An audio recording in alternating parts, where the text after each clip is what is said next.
রমায় আমার একজন radio jockey গেছেন, তিনি যদি লাইভলি প্রেজেন্টেশনটা না হয়, ওই যে আমাদের কান দিয়ে দেখানো তো হবে না। তুমি যদি খুব গম্ভীর হয়ে বলতে শুরু করো, আমরা পুজো প্যান্ডেলে এসেছি, এই দেখতে পাচ্ছি সুন্দর মা দুর্গার মূর্তি, এখানে সবাই ভিড় করেছেন, সুন্দর ভীষণ ভালো বাংলায় হয়তো বললে, কিন্তু সেটা পৌঁছলো না। কিন্তু তুমি যদি খুব প্রাণবন্ত, আমি তো সেটা করে দেখাতে পারবো না, অর্পণ পারত হয়তো তো সে যদি তুমি খুব প্রাণবন্তভাবে সেই জায়গাটার ছবিটা তুলে না ধরো, যখনই তুমি বলছো সেখানে কি হচ্ছে, কে কি করছে, এই এই তোমার এই ব্যাপারটা, এই প্রাণটা তোমার সঞ্চারিত হবে তোমার শ্রোতার মধ্যে। সে কিন্তু কান দিয়ে দেখতে পাবে সেখানে কি ঘটছে, বৃষ্টি হচ্ছে, ছোট বাচ্চারা এসেছে, তারা বেলুন কিনছে, বা বড়রা কি করছে, ফুচকা খাচ্ছে, ঠাকুর কেমন হয়েছে, প্যান্ডেল কেমন হয়েছে, পুরোটা তুমি কিন্তু ওই কান দিয়ে দেখিয়ে দিচ্ছ। তোমার হাতে আর কোনো এড নেই, তোমার শুধু গলা এবং গলাটা আছে, কাজেই সেই লাইভলি প্রেজেন্টেশনটা তোমার লাগছে। তারপরে কমিউনিকেশন স্কিলটা কি জিনিস, আমি কথাটা বলতে পারছি কিনা। আমরা দেখবে অনেকে লেখাপড়ায় খুব ভালো লিখতে পারি, কিন্তু বলতে পারি না। কারোর সঙ্গে কথা বলতে গেলেই একটু যেন আড়ষ্টতা হয়, একটু যেন কথাটা আটকে যায়, কথা বলতে বাড়িতে কেউ এলে মনে হয় ঠিক আছে থাক, না বেরোলেই তো হয়। এইটা এইটা কিন্তু একটু ছাড়তে হবে এবং কথা বলতে হবে। কমিউনিকেশন মানে সবসময় তো রেডিও কমিউনিকেশন নয়, যত কথা বলা যাবে, কথা বলার ভঙ্গিটা, কথা বলার ধরনটা আস্তে আস্তে ইমপ্রুভ করার ব্যাপারটা এসে যায়। এবং রেডিউইট আমি বলেছি, রেডিউইট মানে কিন্তু ছ্যাবলামি নয়, একদমই ছ্যাবলামি বা ভাড়ামি নয়, কিন্তু যেখানে যেরকম মজার কথা, মজাদার কথা বলতে পারতে হবে। কারণ মজাটা সবসময় যে কোনো অবস্থায় মানুষকে আকর্ষণ করে, কিন্তু তার মানে এই রেডিউইট কিন্তু তোমার স্ট্যান্ড আপ কমেডি নয়, সেটা একদম আলাদা, তার ব্যাপারটা সম্পূর্ণ আলাদা। কিন্তু একজন প্রেজেন্টার, একজন আরজে, যখন তিনি তার প্রোগ্রামের মধ্যে মজা করছেন, মজা করে কথা বলছেন, সেখানে কিন্তু তার অনুষ্ঠান থেকে তিনি বেরিয়ে যাচ্ছেন না, বা তিনি এমন কিছু বলছেন না যেটাতে এই যে যিনি প্রেজেন্ট করছেন, যখন তিনি যেমন নিজে তার ব্যক্তিগতভাবে তার নামের একটা জোর আছে, তেমনি তিনি একটা অর্গানাইজেশনকে রিপ্রেজেন্ট করছেন, সেই অর্গানাইজেশনের সম্মানও কিন্তু তার সঙ্গে জড়িত আছে। কাজে এমন কিছু তিনি বলবেন না যা তার অর্গানাইজেশনকে, তার সংস্থাকে, তার সংগঠনকে ছোট করে। কাজেই তিনি তার মধ্যে থেকে একটা মজাদার একটা ভঙ্গি, মজাদার কথা বলা, যেটা আমাদের অনেকে হয়তো পারে, সবাই পারে না। যারা পারে তাদের সঙ্গে তারা দেখবে খুব পপুলার হয়, বন্ধুদের মধ্যে যারা খুব মজাদার কথা বলে, মজা করে কথা বলে, তাদের সঙ্গে সবাই কথা বলতে চায়। বা কমিউনিকেশন স্কিল, ধরো আমরা বেরিয়ে এলাম, একজন তোমাকে বলছে যে বলো তো কোথায় গেলে, কিরকম ঘুরে এলে, আমি বলতে গেলাম, আমাকে বলে দাঁড়াও তুমি চুপ করো। তার মানে আমার কমিউনিকেশন স্কিল সেরকম নয়, আমি তাকে কান দিয়ে দেখাতে পারবো না কোথায় গেলাম, কি দেখলাম, সেটা হয়তো তুমি পারবে, তোমার মধ্যে সেই স্কিলটা আছে, তুমি বলতে তেমন তেমন সুন্দর করে বলতে পারো, এই কমিউনিকেশন স্কিলটা। এবারে আরেকটা জিনিস, পরপর যাচ্ছি না হয়তো, কি হলো এ আবার জ্যান্ত হলো কোত্থেকে, না তুমি হলো এই মাইক্রোফোন আসছে। কিছুটা এই যে মিউজিক, গানের সম্বন্ধে কিছুটা কিন্তু জানতে হবে। যদি তুমি রেডিও প্রেজেন্টার, রেডিও জকি হতে চাও, তার মানে এই নয় তোমার যদি মনে হয় যে বাবা তাহলে তো আমাকে সঙ্গীতজ্ঞ হতে হবে, আমাকে তো গানের ব্যাপারে খুব গভীরভাবে জানতে হবে, তা কিন্তু নয়। এই যে জ্যাক অফ অল ট্রেডস হতে হয়, মোটামুটি গানের ব্যাপারটা কিন্তু তোমাকে বুঝতে হবে। কারণ এটা জানতেই হবে যে গানটা সব থেকে বড় ব্যাপার। তুমি রেডিওতে যতক্ষণ আছো, কিছু দেখাতে পারছো না, শোনাতে পারছো শুধু, সেখানে তোমার সব থেকে বড় হাতিয়ার, অস্ত্র বলবো না, সেটা হচ্ছে গান। গান তোমাকে বাজাতেই হবে, তুমি যত কথাই বলো, যত সুন্দর করেই বলো, তার মাঝে মাঝে মাঝে মাঝে তোমাকে গান দিতে হবে।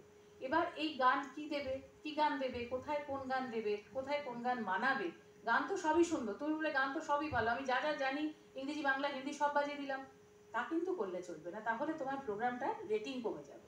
তোমাকে কিন্তু ধরো তুমি সকালের রাগ রাত্রিরে বাজিয়ে দিলে, রাতের রাগ দুপুরে বাজিয়ে দিলে, সেটা করলে তো হবে না। মানে বেসিক ধারণাগুলো একটু একটু মিউজিক সম্পর্কেও রাখতে হবে, কারণ গান তোমাকে বাজাতেই হবে তুমি যে প্রোগ্রামে করো। আরেকটা কি, এই স্কিল ইন ইন্টারভিউইং, যে কোনো সময় একজন রেডিও জকিকে, একজন রেডিও প্রেজেন্টারকে ইন্টারভিউ করতে হতে পারে। সেখানে তোমার স্টুডিওতে হয়তো তোমার প্যানেলে কাউকে আনা হলো, ধরে নাও কেউ একজন কোনো পুরস্কার পেয়েছেন, তাকে তোমাকে বলা হলো তোমাকে তাকে ইন্টারভিউ করতে হবে, তুমি কিন্তু তার জন্য একদম প্রস্তুত ছিলে না, কিন্তু তুমি দেখছো তাকে তোমার ইন্টারভিউ করতে হবে। অথবা কোনো একজন সাহিত্যিক তাকে ডাকা হয়েছে, কোনো একজন রাজনীতিবিদ তাকে ডাকা হয়েছে, এবং তুমি তুমি কথা বলতে বলতে তোমার প্রোগ্রাম চলতে চলতে তোমাকে তার সঙ্গে কথা বলতে হবে, অর্থাৎ তাকে ইন্টারভিউ করতে হবে, সাক্ষাৎকার নিতে হবে। এই সাক্ষাৎকার নেওয়াটা কিন্তু একটা বিশেষ ধরনের ক্ষমতা, একটা দক্ষতা দাবি করে। সাক্ষাৎকার কিন্তু যে কেউ নিতে পারে না।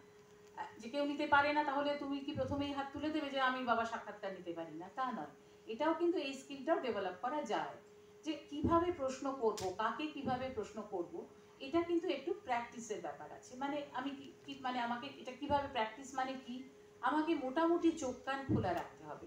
ধরে নাও তুমি একজন এফএম প্রেজেন্টার, তুমি একজন আরজে, সেখানে তুমি তোমার স্টুডিওতে যাবে, তোমার আজকে ডিউটি আছে, তুমি রেডি টেডি হয়ে গেলে, তুমি জানো যে তুমি একটা মিউজিক্যাল প্রোগ্রাম, একটা মিউজিক শো তুমি হোস্ট করো, তোমার ঠিক আছে, তুমি তৈরি হয়ে সাজগোজ করে চলে গেলে। কিন্তু এবার তুমি গিয়ে দেখলে যে সেদিন হয়তো একটা কোনো ঘটনা ঘটেছে, একটা বিশেষ, ধরো রেজাল্ট বেরিয়েছে, হায়ার সেকেন্ডারি রেজাল্ট বেরিয়েছে, এবার তোমাকে বলা হলো হায়ার সেকেন্ডারির যে ছেলেটি ফার্স্ট হয়েছে তাকে আমরা স্টুডিওতে এনেছি, তুমি তার সঙ্গে কথা বলো। এবার তুমি যদি বলো এই বলেছে হায়ার সেকেন্ডারি রেজাল্ট বেরিয়েছে, কি ব্যাপার, এবার কীরকম, আগে বা কেমন কি রেজাল্ট হয়েছে, এবার কি বলবো, আমি তো মিউজিক হোস্ট করব, সেটা কিন্তু বললে হবে না। তখন তোমাকে কিন্তু তাকে প্রশ্ন করতে হবে। বা অন্য কোনো কিছু ঘটনা ঘটেছে, ধরো ইলেকশন রেজাল্ট বেরিয়েছে, একজন প্রার্থী জিতেছেন, তিনি তোমার স্টুডিওতে, তিনি কে, তিনি কোথা থেকে জিতলেন, কি মানে তার সম্পর্কে তুমি বলবে, তাহলে কি আমি সারা পৃথিবীর বিশ্ব শুদ্ধ একদম বুক অফ নলেজ পড়ে আমাকে যেতে হবে প্রেজেন্ট করতে? তাহলে তো সম্ভব নয় কাজটা করা। তা নয়, মোটামুটি চোখ কান খোলা রাখা মানে, ধরো খবরের কাগজটা পড়তে হবে প্রতিদিন, একটু আধটু বই পড়তে হবে, যাতে তোমার একটু মানে অ্যাওয়ারনেসটা, জেনারেল অ্যাওয়ারনেসটা যাতে বাড়ে। জেনারেল অ্যাওয়ারনেসটা না থাকলে কিন্তু প্রোগ্রাম প্রেজেন্ট করাটা সম্ভব হবে না বা সহজ হবে না, বা কোনো ইন্টারভিউ করাটা সেক্ষেত্রে সম্ভব হবে না। আর একটা ব্যাপার হচ্ছে এই যে ability to host games or contest, যেখানে আরজে কে তোমরা জানো নিশ্চয়ই, অন্তত প্রাইভেট চ্যানেলের প্রোগ্রাম কি শোনার সুযোগ হয়, শোনো তোমরা, সেখানে নিশ্চয়ই দেখেছো যে প্রোগ্রামকে পপুলার করার জন্য, আকর্ষণীয় করার জন্য অনেক সময় হোস্ট কোনো গেম শো করেন, কোনো কুইজ হলো বা কোনো রকম প্রশ্ন উত্তর, যাতে শ্রোতাকে ইনভলভ করা যায়। শ্রোতা, যেটা আমাদের পুরনো রেডিওর লাইভ প্রোগ্রামে যেটা ছিল না, এখন যেটা এফএমে, এখনকার এফএম যেটা নতুন একটা জিনিস যোগ হয়েছে, সেটা কি বলো তো, যেটা আমাদের আগের যে লাইভ প্রোগ্রাম ছিল তাতে ছিল না, কিন্তু এখনকার লাইভ প্রোগ্রামে যোগ হয়েছে, এবং তার জন্যে লিসনারের পার্টিসিপেশন অনেক বেড়ে গেছে। কি জিনিস যেটার জন্যে এই লাইভ এবং পুরনো লাইভে তফাৎ বলো? হ্যাঁ, phone in program. Phone in প্রোগ্রামটা যেটা আমাদের পুরনো যখন লাইভ ছিল রেডিও তখন ছিল না, এই ফোন ইন প্রোগ্রামটা কিন্তু এই মানে এফএম প্রোগ্রামের রেটিং বাড়িয়ে দেওয়া, পপুলারিটি বাড়িয়ে দেওয়ার একটা বিরাট কারণ। সাধারণ মানুষ কিন্তু, আমরা আগে রেডিওতে কথা বলতে পারতাম না, রেডিওয়ে কথা বলতে গেলে হয় তোমাকে বিশিষ্ট কেউ হতে হবে, অথবা তোমাকে অডিশনে পাস করতে হবে, তাই না? তোমাকে গান গাইতে গেলে অডিশনে পাস করতে হবে, তুমি আরজে হতে চাও তুমি অডিশনে পাস করতে হবে। কিন্তু আমি, তুমি যারা আমরা শ্রোতা, আমরা তো রেডিওতে যেতে পারি না, আমাদের রেডিও আমাদের পাত্তা দেবে কেন? কিন্তু আমি যদি ফোন করি, যে কোনো একটা ডায়ালিং প্রোগ্রামে আমরা যদি ফোনে ঢুকে পড়ি, আমি শ্রোতা হিসেবে সেখানে ঢুকছি, শ্রোতা হিসেবে আমি কথা বলছি, আমি পার্টিসিপেট করছি, এটা একটা বিরাট ব্যাপার।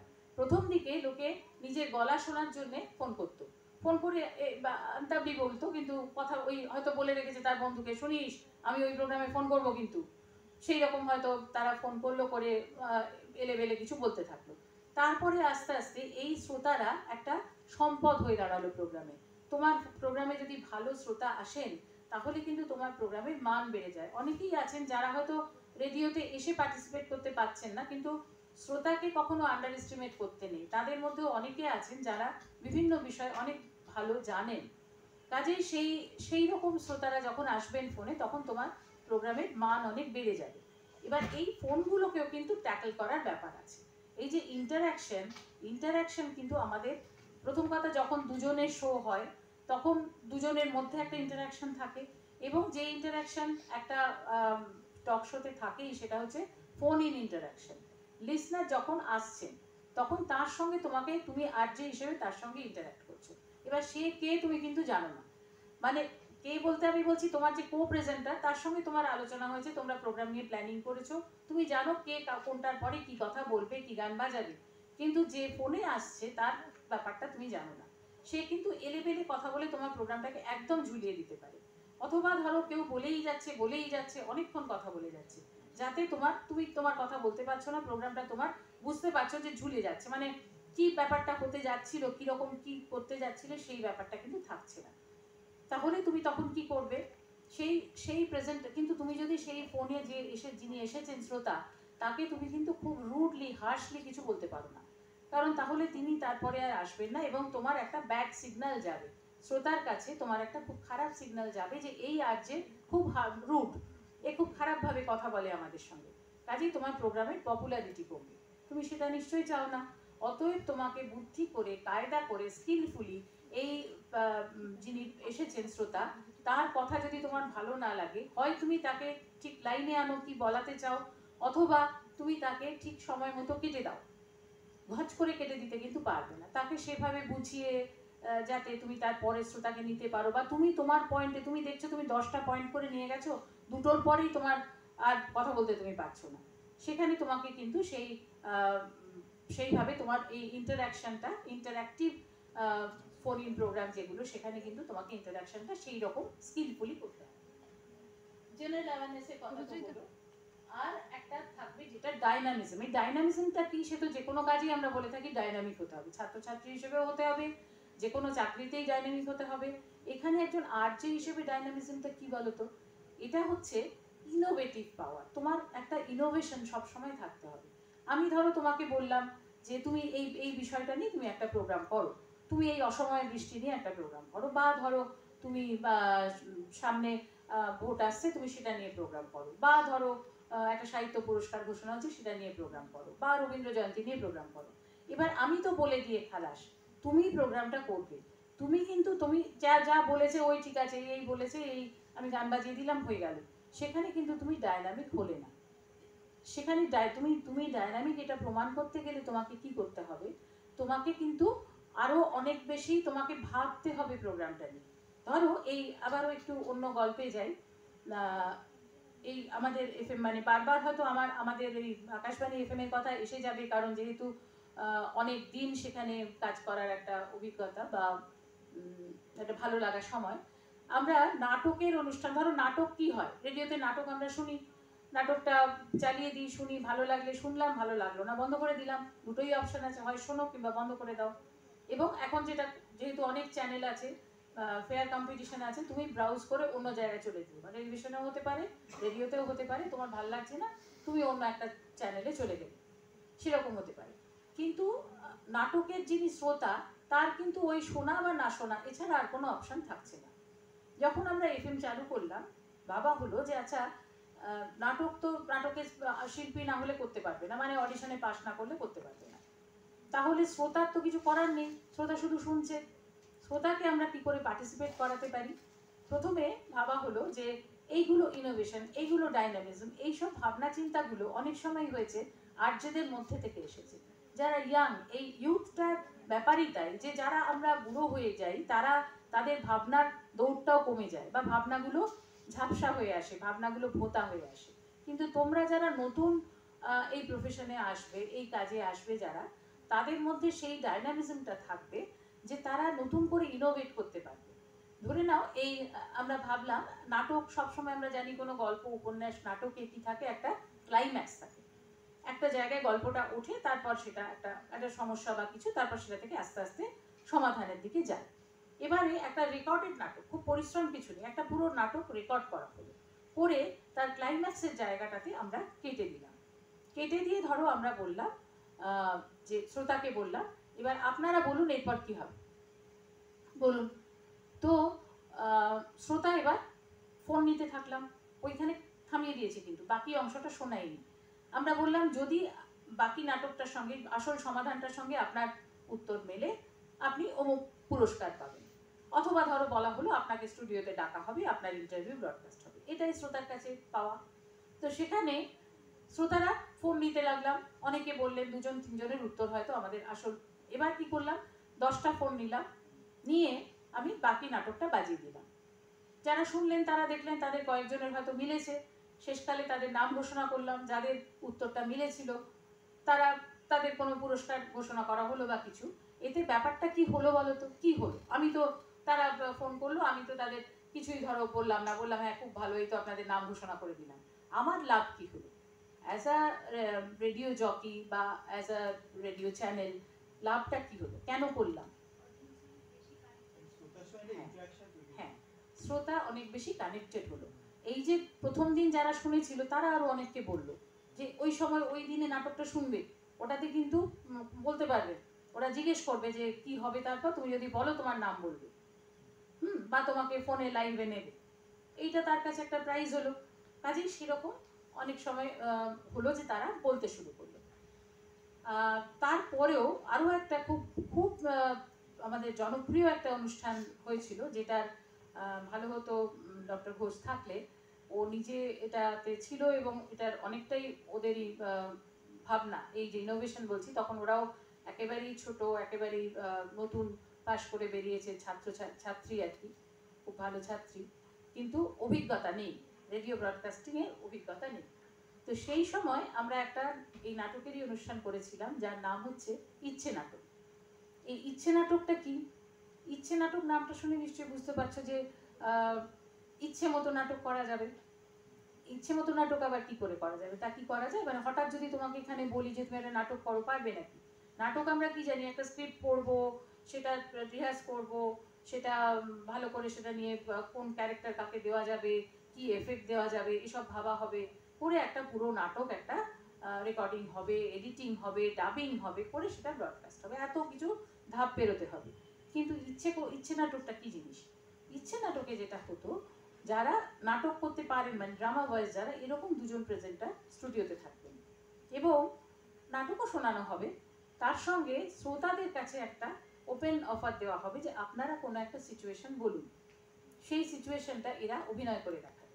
যাদের দুজনকে রাখা হচ্ছে তারা অভিনয় করতে পারে এমন দুজনকেই রাখা হচ্ছে। ধরো আমাকে রেখে দিলে তো আমি অভিনয় করতে পারবো না, কিন্তু যে অভিনয় করতে পারে, মানে যে একেবারে খাতায় কলমে অভিনেতা বা অভিনেত্রী, সেরকম কাউকে রাখা হচ্ছে। তারা সেটা তক্ষুনি, এটা কিন্তু খুব রিস্ক আছে, মানে খুব চ্যালেঞ্জিং প্রোগ্রাম, এই তক্ষুনি সেই সিচুয়েশনটা অভিনয় করে দেখাতে হবে। এবারে ধরো দুজন আছে, প্রেজেন্টার তো অনেককে ঢুকিয়ে দেওয়া যায় না স্টুডিওর মধ্যে, এটা আরো ওরাই ইনোভেট করে বার করেছিল যে আমরা লিসনারকে এর মধ্যে নিয়ে নিতে পারি। কি করে নেব? আমরা লিসনারকে একটা চরিত্র দিয়ে দিলাম, তাকে যখন ফোনে নিচ্ছি তখন আমি তাকে বলে দিচ্ছি যে আপনি আর একটা চরিত্র হয়ে ঢুকুন।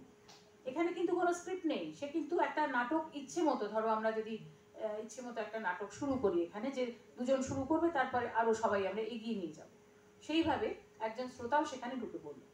এখানেও দেখো লিসনার কানেকশন অনেক বেশি হচ্ছে, ইন্টারাকশন ভালো হচ্ছে, সে দেখলো আরে বাস, আমার তো কোনো অডিশন আমি দিইনি, কিছু করতে হয়নি, কিন্তু দেখো আমি ইন্টারাক্ট করতে পারছি, আমি এখানে অভিনয় করে দিচ্ছি, সবাইকে সে বলছে আরে আমি অভিনয় করেছি, আমিও একজন শিল্পী হয়ে গেছি। বা আরও ইনোভেশন করে, ধরো কোনো প্রতিষ্ঠিত শিল্পী, নাম করা কোনো শিল্পী, সেরকম কোনো শিল্পীকে আমরা ফোন যেহেতু করা যাচ্ছে, ফোন আউট করে তাকে আমরা যোগাযোগ করে নিচ্ছি, তাকে ঢুকিয়ে নিচ্ছি নাটকে। এবারে আমরা শেষে হয়তো প্রশ্ন রাখছি, বলুন তো কে ছিলেন উনি? নাম করা কোনো নাম, ধরে নাও গীতা দে, ধরে নাও দীপঙ্কর দে, বা কেউ কোনো নাম করা আমাদের শিল্পী যিনি, শাওলি মিত্র, কাউকে আমরা অনুরোধ করে তাকে আমন্ত্রণ করলাম একটা ছোট্ট রোল করার জন্য। তিনি ফোনেই কিন্তু করছেন, তিনি স্টুডিওতে নেই, স্টুডিওতে আসেননি, আমরা ফোনেই তাকে নিয়ে নিলাম একটা চরিত্র হিসেবে। এবার শ্রোতার কাছে সেটাও একটা বিরাট পাওনা হলো, একজন বড় শিল্পীকে পাওয়া গেল, এবং আমার একটা কুইজ হয়ে গেল যে কে পার্টিসিপেট করেছিল। তাহলে দেখো, যে নাটক শুধু শোনা এবং বন্ধ করে দেওয়া ছাড়া কোনো অপশন তার আগে ছিল না, সেই নাটককে আমরা তাকে নিয়ে কত রকম কাটাছেঁড়া, কত রকম চেষ্টা চরিত্র করে আমরা সেই নাটকটারও তার একটা অন্যরকম প্রেজেন্টেশন ফরম্যাট আমরা করতে পারলাম। মানে এইরকম ইনোভেশন, এইটাই ডাইনামিজম বলতে, এই ব্যাপারটা যে ইনোভেশন কত রকমই আমরা ইনোভেটিভ হতে পারি, ইনোভেটিভ হয়ে আমরা কি করতে পারি। আচ্ছা, কিছু কি বাদ গেছে? আচ্ছা, এরপরে হচ্ছে এই যে মাল্টিটাস্কিং, দেখো আমি এখানে একজন মানে দশভুজাকে রেখেছি, একজন প্রেজেন্টার, একজন আরজে, কিন্তু একজন দশভুজা, তাকে কিন্তু একসঙ্গে 10 হাতে কাজ করতে হয়, অজস্র কাজ তাকে সামলাতে হয়। এখানে কিন্তু বললে হবে না যে আমি তো আরজে, আমি তো প্রোগ্রাম করতে এসেছি বাবা, আমাকে অন্য কাজ করতে বলো না, আমি একদম বসবো, সে একদম সুন্দর স্ট্রেট বসবো, মাইক্রোফোনে কথা বলবো, দারুণ সুন্দর গলায় কথা বলবো, তার বেশি তো আমাকে কিছু বলতে পারো না তুমি, তা কিন্তু হবে না।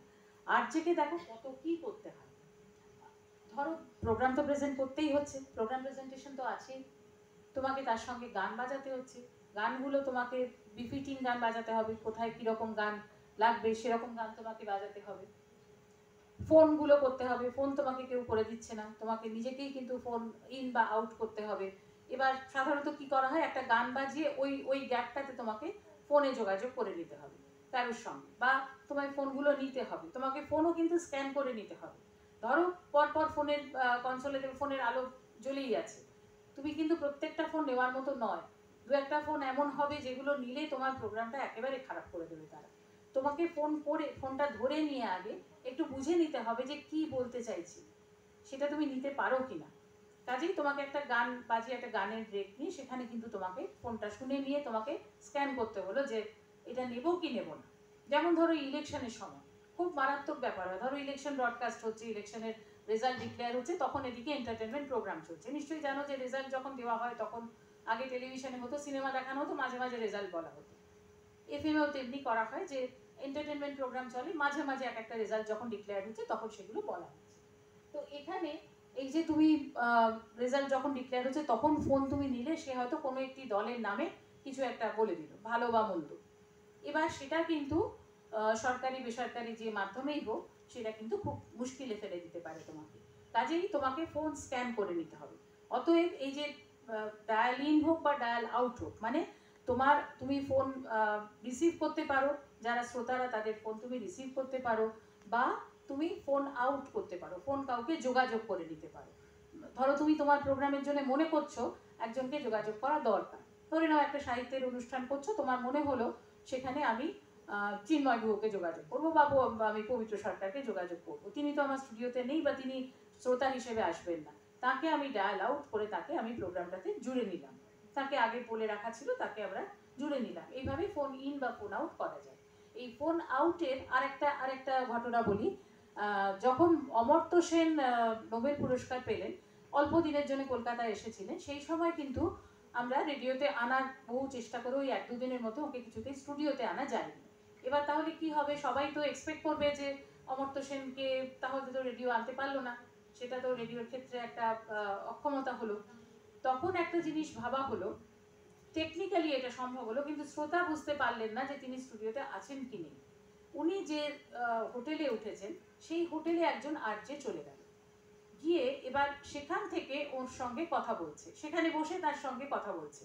এবার স্টুডিওতে একজন আরজে আছেন, ফোন আউট করে ওই ফোনটাতে ধরে নেওয়া হচ্ছে যেখানে অমর্ত্য সেন সরাসরি কথা বলছেন, এবং যেহেতু ফোনটা এয়ারে দেওয়া আছে আরেকটা ফোন লাইনে, আমার শ্রোতাও কিন্তু সরাসরি অমর্ত্য সেনের সঙ্গে প্রশ্ন করতে পারছেন, কথা বলতে পারছেন। এটা একটা তার ক্ষেত্রে বিরাট প্রাপ্তি হলো। তিনি কিন্তু বুঝতে পারলেন না, অবশ্য বলে দেওয়া হয়েছিল যে স্টুডিওতে কিন্তু আকাশবাণী স্টুডিওতে অমর্ত্য সেন বসেনি, কিন্তু তার সঙ্গে তার বসে না থাকলেও কোনো অসুবিধে হলো না, তার সঙ্গে আমরা কথা বলতে মানে শ্রোতারা কথা বলতে পারলেন। এটা পুরোপুরি টেকনিক্যাল হেল্পটা নিয়ে আমরা সম্ভব করেছিলাম। এই যে ডায়াল ইন বা ডায়াল আউট, এই ব্যাপারটাও কিন্তু তোমাকে করতে হচ্ছে। এবার আর কি করতে হচ্ছে, এই শো এর মাঝে মাঝে অনেক সময় নিউজ আপডেট থাকে, খবর পড়তে হয়, সেই খবর পড়াটাও কিন্তু প্রেজেন্টারই পড়বেন, বা যদি কোনো আপডেট থাকে, ধরো ঝড় আসছে বা কোনো একটা বিশেষ কোনো খবর দেওয়া হচ্ছে, সেই আপডেটটা তোমাকে ওই খবরের মধ্যে পড়তে হবে, ওই প্রোগ্রাম চলাকালীন পড়তে হবে। সেটাও কিন্তু তুমি প্রেজেন্টার, তোমার মাথায় তুমি তখন বলতে পারবে না যে আমার তো একটা প্রোগ্রাম প্ল্যানিং রয়েছে, আপনারা এর মধ্যে আমাকে কেন ডিস্টার্ব করছেন, আমি তো এখন খবর পড়তে পারবো না, সেটা বললে কিন্তু হবে না, তোমাকে কিন্তু সেটাও করতে হচ্ছে। তার সঙ্গে বিজ্ঞাপন, সব প্রোগ্রামে নিশ্চয়ই জানো যে বিজ্ঞাপনটাই হচ্ছে আয় আমাদের, যে কোনো চ্যানেল সরকারি বেসরকারি যেখানেই হোক, কাজে বিজ্ঞাপন বাজাতেই হবে, এবং বিজ্ঞাপনের সময় বাঁধা থাকে, যে সময় বাজাতে বলা হবে সেই সময়ই বাজাতে হবে। কাজেই ওই জিঙ্গলগুলো, বিজ্ঞাপনের জিঙ্গল, সেগুলো কিন্তু একদম ঠিক সময় মেপে বাজাতে হবে, সেটাও কিন্তু এই প্রেজেন্টারই বাজাচ্ছে। আর কি করতে হচ্ছে, ইন্টারভিউয়ের কথা তো বললামই, যেটা স্টুডিওতে ইন্টারভিউ করতে হতে পারে, টেলিফোনে কাউকে ইন্টারভিউ করতে হতে পারে, কেউ হয়তো স্টুডিওতে নেই, কিন্তু এই যে যেরকম অমর্ত্য সেনের কথা বললাম, তেমনি কোনো বিশিষ্ট মানুষকে হয়তো তুমি ফোনে তার সঙ্গে কথা বলবে, সেটাও তাকে একটা ইন্টারভিউ করবে হয়তো, সেখানে তোমাকে কিন্তু সেই ইন্টারভিউটা তোমাকেই করতে হচ্ছে, সেখানে তার জন্য আরেকজন কোনো প্রফেশনাল ইন্টারভিউয়ার তোমাকে দেওয়া হচ্ছে। আর কি করতে হচ্ছে, কন্ট্যাক্ট দ্য অথরিটি। অথরিটিটা কি, অথরিটি হচ্ছে তুমি তো স্টুডিওতে বসে প্রোগ্রাম করছো, এবার যারা তোমাকে প্রোগ্রামটা করতে পাঠিয়েছে তারাই তোমার অথরিটি, বা যেখানে মনিটরিং হচ্ছে, যে কোনো চ্যানেলেই মনিটরিং হয়, তারা শোনেন যে প্রোগ্রামটা কি হচ্ছে, কেমন হচ্ছে, এই যে প্রোগ্রামটা শুনতে হচ্ছে, মনিটরিং হচ্ছে, তারা হচ্ছে তোমার অথরিটি। যদি কোনো অসুবিধে হয়, ধরো তোমার কোনো একটা প্রবলেম হয়েছে, টেকনিক্যাল কোনো একটা স্ন্যাগ হয়েছে, তোমার ডিস্ক বাজছে না, কোনো একটা মেশিন কাজ করছে না, টেলিফোন বসে গেছে, এরকম কোনো একটা অসুবিধা হয়েছে, সেটা তোমাকে যোগাযোগ করতে হবে অথরিটির সঙ্গে। বা অথরিটি যদি দেখে, ধরো বাইরে থেকে ফোন আসছে, তোমার কোনো একটা প্রোগ্রামে তুমি এমন কিছু বলেছো আপত্তিকর যেটা নিয়ে কোনো রিয়াকশন হচ্ছে, সেটা তিনি এসে জানাবেন। বা এমন কোনো একটা আপডেট আছে, বিশেষ কিছু একটা ঘটেছে, একটা বড় কোনো দুর্ঘটনা ঘটে গেছে, সেটা তোমাকে ইনকর্পোরেট করতে হবে, তোমাকে বলতে হবে, সেটা বাইরে থেকে অথরিটি কেউ এসে তোমাকে বললেন, মানে যারা শুনছিলেন, মনিটর করছিলেন, তেমন কেউ তোমাকে এসে বললেন, সেটাও কিন্তু তোমাকে পুরোটা কিন্তু তোমাকে সেটা ট্যাকল করতে হবে। আর কি করতে হবে, এই সব শেষ যেটা, face the music. Face the মিউজিকটা কি বলতো, এটা সব থেকে মারাত্মক, সব থেকে ঝামেলার ব্যাপার। সেটা কি, এই মিউজিকটা কোন মিউজিক, যে মিউজিক আমি বাজাচ্ছিলাম, এই face the music after the show, সেটা কি? আর যে কি, হ্যাঁ না, এইটা হচ্ছে আমরা বলি না ফেস দ্য মিউজিক, মানে এবার তুমি বোঝো, পুরো প্রোগ্রামটা তুমি করে ফেললে, প্রোগ্রাম প্রেজেন্টেশন হয়ে গেল, তুমি স্টুডিও থেকে বেরিয়ে এলে, এবার তুমি কেমন করলে, যদি ভালো হয় খুব ভালো, প্রশংসা হবে, কিন্তু যদি ভালো না হয় তাহলে বকুনি হবে। এবার এই পুরো ব্যাপারটাই কিন্তু একজন আরজে, তখন কিন্তু দেখা হবে না যে সে তো শুধু একটা বিশেষ বিষয়ে প্রোগ্রাম করতে গিয়েছিল, তারপর তাকে এতগুলো কাজ করতে হয়েছে, কাজেই তার পক্ষে কিছুতেই ওই কনসেন্ট্রেশন রাখা হয়তো সম্ভব হয়নি, সে হয়তো কোথাও একটা ভুল করে ফেলেছে, একটা বিজ্ঞাপন ঠিক সময় বাজানো হয়নি, এই বিজ্ঞাপন ঠিক সময় না বাজলে কিন্তু টাকা পাওয়া যাবে না, বিজ্ঞাপন দাতা টাকা দেবে না। এবার তাহলে ভাবো, তুমি তো বলতে পারো আমি একটা আরজে, আমি ভালোভাবে একটা প্রোগ্রাম নিয়ে হোমওয়ার্ক করে এসেছি, ভালো করে সেই প্রোগ্রামটা প্রেজেন্ট করবো বলে ভাবছি, তাহলে কি করে হবে এখন, আমি আমি তো সেটা সেটা করতে গেছি, আমি বিজ্ঞাপনটা বাজাতে ভুল করেছি, তো কি হয়েছে, তা বললে কিন্তু হবে না। তুমি যদি ভুল করো তারও কিন্তু ক্ষমা নেই, সেখানেও কিন্তু ক্ষমা নেই বলতে সেখানেও তোমাকে বকুনি খেতে হবে। কাজেই এই পুরো ব্যাপারটাই যে এতগুলো কাজ, এবং আরও হয়তো আরও কিছু কাজ, যেগুলো তোমাকে কিন্তু ঠান্ডা মাথায়, স্টুডিওতে যখন তুমি ঢুকছো একজন রেডিও জকি হিসেবে ঢুকছো, তখন তোমাকে পুরো ব্যাপারটা মাথা ঠান্ডা করে পুরোটা কিন্তু চালাতে হবে। আচ্ছা, এর পরেরটা কি,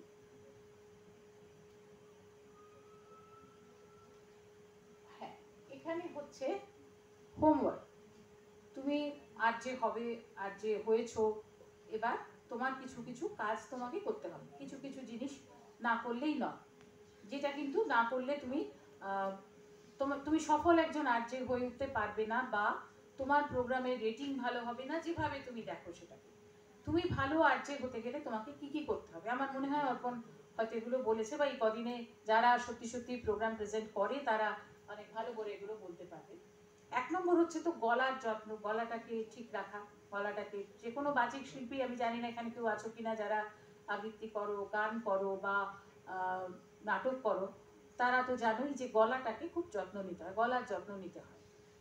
এবং সব সময় যে গলা তোমার কাউকে নকল করতে হবে তা নয়, তোমার নিজস্ব যে গলা, সেই গলাকেই তুমি যদি ঠিকভাবে প্রয়োগ করো, ঠিক মতো করে কথা বলো, অর্থাৎ সেখানে বলা মানে কি বলো তো, সেখানে তোমার ঠিক প্রোনাউন্সিয়েশন, ঠিক রকম ডিকশন, ঠিক রকম স্ক্যানিং, ঠিক মডিউলেশন, এভাবে যদি তুমি কথা বলতে পারো, ধরো তোমার গলা ভীষণ ভালো, খুব সুন্দর গলা, কিন্তু তুমি যখন কথা বলছো, খুব আমরা অনেকে আছি না, খুব হড়বড় হড়বড় করে কথা বলি, আবার কেউ আছে খুব থেমে থেমে, খুব ধীরে ধীরে, আস্তে আস্তে কথা বলি, আবার আছে কেউ, কারোর উচ্চারণে ভুলের তো কোনো কথাই নেই, স স ট ভুল, এরকম আরও র ভুল, এরকম তো আছেই, এরকম উচ্চারণ ভুল হতে পারে, স্ক্যানিংয়ে ভুল হতে পারে, স্ক্যানিংয়ে ভুল হয়ে যায় আমাদের অনেক সময়, নিজের লেখাও দেখবে পড়তে গেলে স্ক্যানিংয়ে ভুল হয়ে যায়, তুমি নিজেই হয়তো একটা লেখা লিখেছো, যখন তুমি মাইক্রোফোনে সেটা পড়ছো, তুমি ঠিক জায়গায়, স্ক্যানিং মানে কি, ঠিক জায়গায় পজটা দিলে না, দেখবে যারা অনুষ্ঠান হয়তো যদি কেউ করো, তারা যখন প্রেজেন্ট করবে যে স্ক্রিপ্টটা, সেটাতে দাগ দিয়ে নেয়, মানে দাগ দেওয়াগুলো কি, পজ, মানে কোথায় কোথায় তুমি থামবে, কোথায় তুমি স্ক্যান করবে, এই যে ব্যাপারটা, এই স্ক্যানিংটা তোমার যদি প্রপার না হয়, তাহলে কিন্তু তোমার ঠিক মতো বলাটা হবে না। এই স্ক্যানিংয়েরও আবার একটা, তোমরা, আমি জানি না, বোর করছি হয়তো, সারাদিন সকাল থেকে কথা শুনেছো, এই স্ক্যানিংয়েরও আবার একটা ছোট্ট গল্প মনে পড়ে গেল। আমরা তো নিউজ রিডার বলো বা যে কোনো প্রেজেন্টার বলো, তারা তো স্টুডিওতে গিয়ে কথা বলেন। নিউজ রিডার তো স্ক্রিপ্ট পড়েন, নিউজ তো নিজে থেকে বলা যায় না, স্ক্রিপ্ট পড়তে হয়। তো নিউজ রিডার যখন স্ক্রিপ্ট পড়ছেন, বহুদিন আগের কথা বলছি, যখন আমাদের একজন মন্ত্রী ছিলেন বামফ্রন্টের, মতীশ রায়, সম্ভবত পূর্তমন্ত্রী বা কিছু ছিলেন। তো এবার নিউজ পড়ছেন একজন নিউজ রিডার, তিনি বলছেন যে এই এই হয়েছে, এই হয়েছে, এবার এর উত্তরে মন্ত্রী শ্রীমতী রায়, মানে এটা শ্রীমতী রায় বলেন বা শ্রীমতী রায় এটা বলবেন। এবার বলতে গিয়ে তিনি তার আগে স্ক্রিপ্টটা দেখে নেননি, তিনি বলতে গিয়ে কি বললেন বলো তো, তার উত্তরে শ্রীমতী, এবার শ্রীমতী বলে তো থেমে গেছেন, শ্রীমতী রায়, এবার শ্রীমতীটা বলে ফেলেছেন, হাতে কি আছে, হাতে রইল তালব্য স, এবার কি বলবেন, শ্রীমতী স, তা তো বলা যাবে না, এবার তো কেলেঙ্কারি। তখন তাকে যা বলতে হয়, আমাদের রিগ্রেট করতে হয়, বলতে হয় মাফ করবে, মন্ত্রী শ্রীমতী রায় বলেন। কিন্তু ওই যে আগে দেখে না নেওয়ার ফলে স্ক্যানিংটা একজন একজন প্রতিষ্ঠিত নিউজ রিডারেরও ভুল হয়ে যেতে পারে, এরকম ভুল হয়ে যেতে পারে। ফলে আমাদের কি করতে হয়, সব সময় যে কোনো স্ক্রিপ্ট, তুমি নিউজের স্ক্রিপ্ট পড়ো, তুমি একটা প্রেজেন্টেশনের স্ক্রিপ্ট পড়ো, তোমাকে সব সময় কিন্তু রিহার্স করে নিতে হবে। যদি স্ক্রিপ্টেড প্রোগ্রাম হয়, টক শো কিন্তু সবসময় স্ক্রিপ্টেড হয় না, কোনো কোনো সময় হয়। অনেকে আছেন যারা স্ক্রিপ্টেড টক শো এমনভাবে প্রেজেন্ট করবেন, তুমি বুঝতেই পারবে না যে তিনি পড়ছেন কিছু, এত লাইভলি, এত ন্যাচারাল হবে, সেটা মনে হবে যেন তিনি তখনই প্রেজেন্ট করছেন। তো এই যে স্ক্রিপ্টটা রিহার্স করে নেওয়া বা পড়ে নেওয়া, বা যেটা তুমি বলবে বলে ভেবেছো তার একটা পয়েন্ট জট ডাউন করে নেওয়া, এটা আমাদের অনেকের মধ্যেই আছে। বিশেষ করে কিছুদিন অনুষ্ঠান করতে করতে যখন একটা অভিজ্ঞতা হয়ে যায়, তখন অনেকেই মনে করে স্টেজে মেরে দেবো, ও ঠিক আছে, কোনো ব্যাপার না, আমি বিষয়টা তো জানি, গান টানগুলো ঠিক সেট করা আছে, আমি আমার কিছু লেখার দরকার নেই। এইটা কিন্তু খুব ভুল, অত্যন্ত ভুল। মানে খুব একজন নামকরা প্রেজেন্টারও কিন্তু আসল জায়গায় গিয়ে ভুল করে ফেলতে পারেন, কারণ যেহেতু ওই যে মাল্টিটাস্কিং, তার অনেকগুলো কাজ করতে হচ্ছে, তিনি একটা কোনো পয়েন্টে তার ভুল হয়ে যেতে পারে। কাজেই প্রথমে তুমি তোমার পয়েন্টগুলো জট ডাউন করে নাও, এবং পারলে যদি তোমার কিছুটা স্ক্রিপ্টেড পার্ট থাকে বা কিছুটা বলার ব্যাপার থাকে, সেটা একটু রিহার্স করে নাও বা পড়ে নাও। তুমি বলতে পারো সবসময় তো সময় পাওয়া যায় না, খবর যে সময় বিশেষ করে দেওয়া হয়, সব সময় নিউজ রিডার সেই সময় পান না যে তিনি পুরোটা রিডিং করে দেখতে পারবেন, হয়তো সব সময় সম্ভব হয় না, কিন্তু উচিত একটু পড়ে নেওয়া, যাতে এই তোমার ডিকশন, তোমার উচ্চারণ, তোমার, এবং অনেক সময় ধরো উচ্চারণ বিদেশি অনেক নাম থাকে খেলার ক্ষেত্রে, বা কোনো বিদেশি বিদেশের কোনো ইন্টারন্যাশনাল নিউজের ক্ষেত্রে এমন অনেক থাকে। ধরো এই নেতানিয়াহু, এই বলতে গিয়ে যে কত লোক হোঁচট খেয়েছে তার কোনো ঠিক নেই। আমাদের একজন নিউজ কাস্টার, তোমরা চেনো, টেলিভিশনেও যিনি নিউজ পড়তেন, তরুণ চক্রবর্তী, তিনি বলতেন যে ওরকম বোধহয় কোনো একটা বিদেশি নাম কোনো সময় পড়েছেন, খুব ভুলভাল পড়ে দিয়েছেন। যখন এলেন তখন বলা হলো, তরুণদা এটা কি করলেন, কি নামটা বললেন, বললেন কি হয়েছে, ওর বাবা শুনছে। মানে এরকম ভুল হয়ে যেতে পারে। মানে অনেক বিদেশি নাম, খেলোয়াড়দের নাম বলো, কত উচ্চারণের ডিফিকাল্ট নাম অনেক আছে না, যে নামগুলো কিন্তু একটু দেখে না নিলে, বা ওই যে বলছি একটু অ্যাওয়্যার না হলে, তুমি জানো না কি খেলা চলছে, আইপিএল এ কারা খেলছে, কোন কোন টিম খেলছে, আজ কাদের খেলা আছে, কাদের খবর হতে পারে, এই নামগুলোর অন্তত তোমার উচ্চারণ ঠিক মতো না জানা থাকলে ওইখানে কিন্তু হোঁচট লাগাটা খুব সম্ভব, এবং তখন সেখানে কিন্তু তোমার পপুলারিটি পড়ে যাবে, মানে সেখানে কিন্তু তুমি নিজেকে বোকা প্রমাণ করে ফেলবে। তো এই যে এই স্ক্যানিং বলো বা উচ্চারণের ব্যাপার বলো, সেগুলো একটু আগে দেখে নিলে, এই রিহার্স করে নিলে কিন্তু তোমার এই ভুলটা হয় না। আর কি ডেভেলপ, এই কমিউনিকেশন স্কিলের কথা তো বললাম, যে একটা নিজেকে কিভাবে কথা বলবো, প্রত্যেকের একটা নিজস্ব স্টাইল ডেভেলপ করতে হয়। একজন প্রেজেন্টারের সঙ্গে আরেকজন প্রেজেন্টারের তফাৎ শেখানি, এবং তফাৎ বলেই আমরা তার শোটা শুনবো। দেখবে বিভিন্ন লোকের নামে এক একটা শো পপুলার হয়ে যায়, অমুকের শো, এই দিনে এই সময় অমুকের শোটা হয়। এইটা কেন তার পপুলার হয়ে গেল, কেন সে অন্যদের থেকে আলাদা, কারণ তার প্রেজেন্টেশন কোয়ালিটি, তার কমিউনিকেশন স্কিল সেটা আলাদা, সেই কারণে একজনের থেকে একজনকে আলাদা করা যাচ্ছে। এবারে এই যে তোমার কমিউনিকেশন স্কিল ছাড়াও যেটা মিউজিকের নলেজের কথা বলা হয়েছে, যে গান সম্পর্কে একটা মোটামুটি ধারণা, একটা মোটামুটি যেটুকু ধারণা না হলেই নয়, সেটুকু ধারণা কিন্তু রাখতে হবে। আর কি হবে, যদি ধরো নো ইউর অডিয়েন্স, মানে তুমি কাদের জন্য প্রোগ্রাম করছো সেটা কিন্তু জানতে হবে, সেটা জানতে তো হবে, জানো তো বটেই, সেটা খুব সচেতন থাকতে হবে। তুমি কি ছোটদের জন্য প্রোগ্রাম করছো, তুমি কি সিনিয়র সিটিজেনদের জন্য প্রোগ্রাম করছো, তুমি ইউথের জন্য প্রোগ্রাম করছো, কার জন্য করছো, বা কোন সময়ে কোন শোটা করছো, এটা জানাটা খুব জরুরি। কারণ প্রত্যেকটা প্রোগ্রামের ধরন একরকম হবে না, তোমার প্রেজেন্টেশনের ধরনটা কিন্তু পাল্টে পাল্টে যাবে। তোমার কাদের জন্য প্রোগ্রাম করছো তার উপরে অনেকটা সেটা নির্ভর করবে। অনেক এই যে এখন তো রিল তৈরি করাটা খুব কমন, নিশ্চয়ই সবাই তোমরা করে থাকো।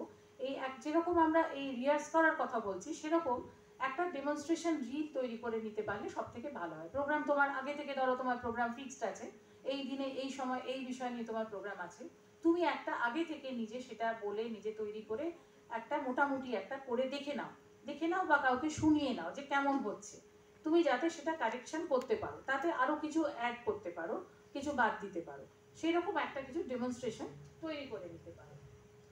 আর কি করতে হবে তোমার, একটা আরেকটা জিনিস এখানে লেখা আছে কিনা মনে নেই, কিন্তু একটা তোমার ভালো নেটওয়ার্কিং তৈরি করে নিতে হবে। এই নেটওয়ার্কিংটা কি, যেমন আমাদের ফেলুদার সেই সিধুজাটা ছিল, সেরকম প্রত্যেকেরই কিন্তু এরকম বেশ কয়েকটা সিধুজাটা রাখা দরকার।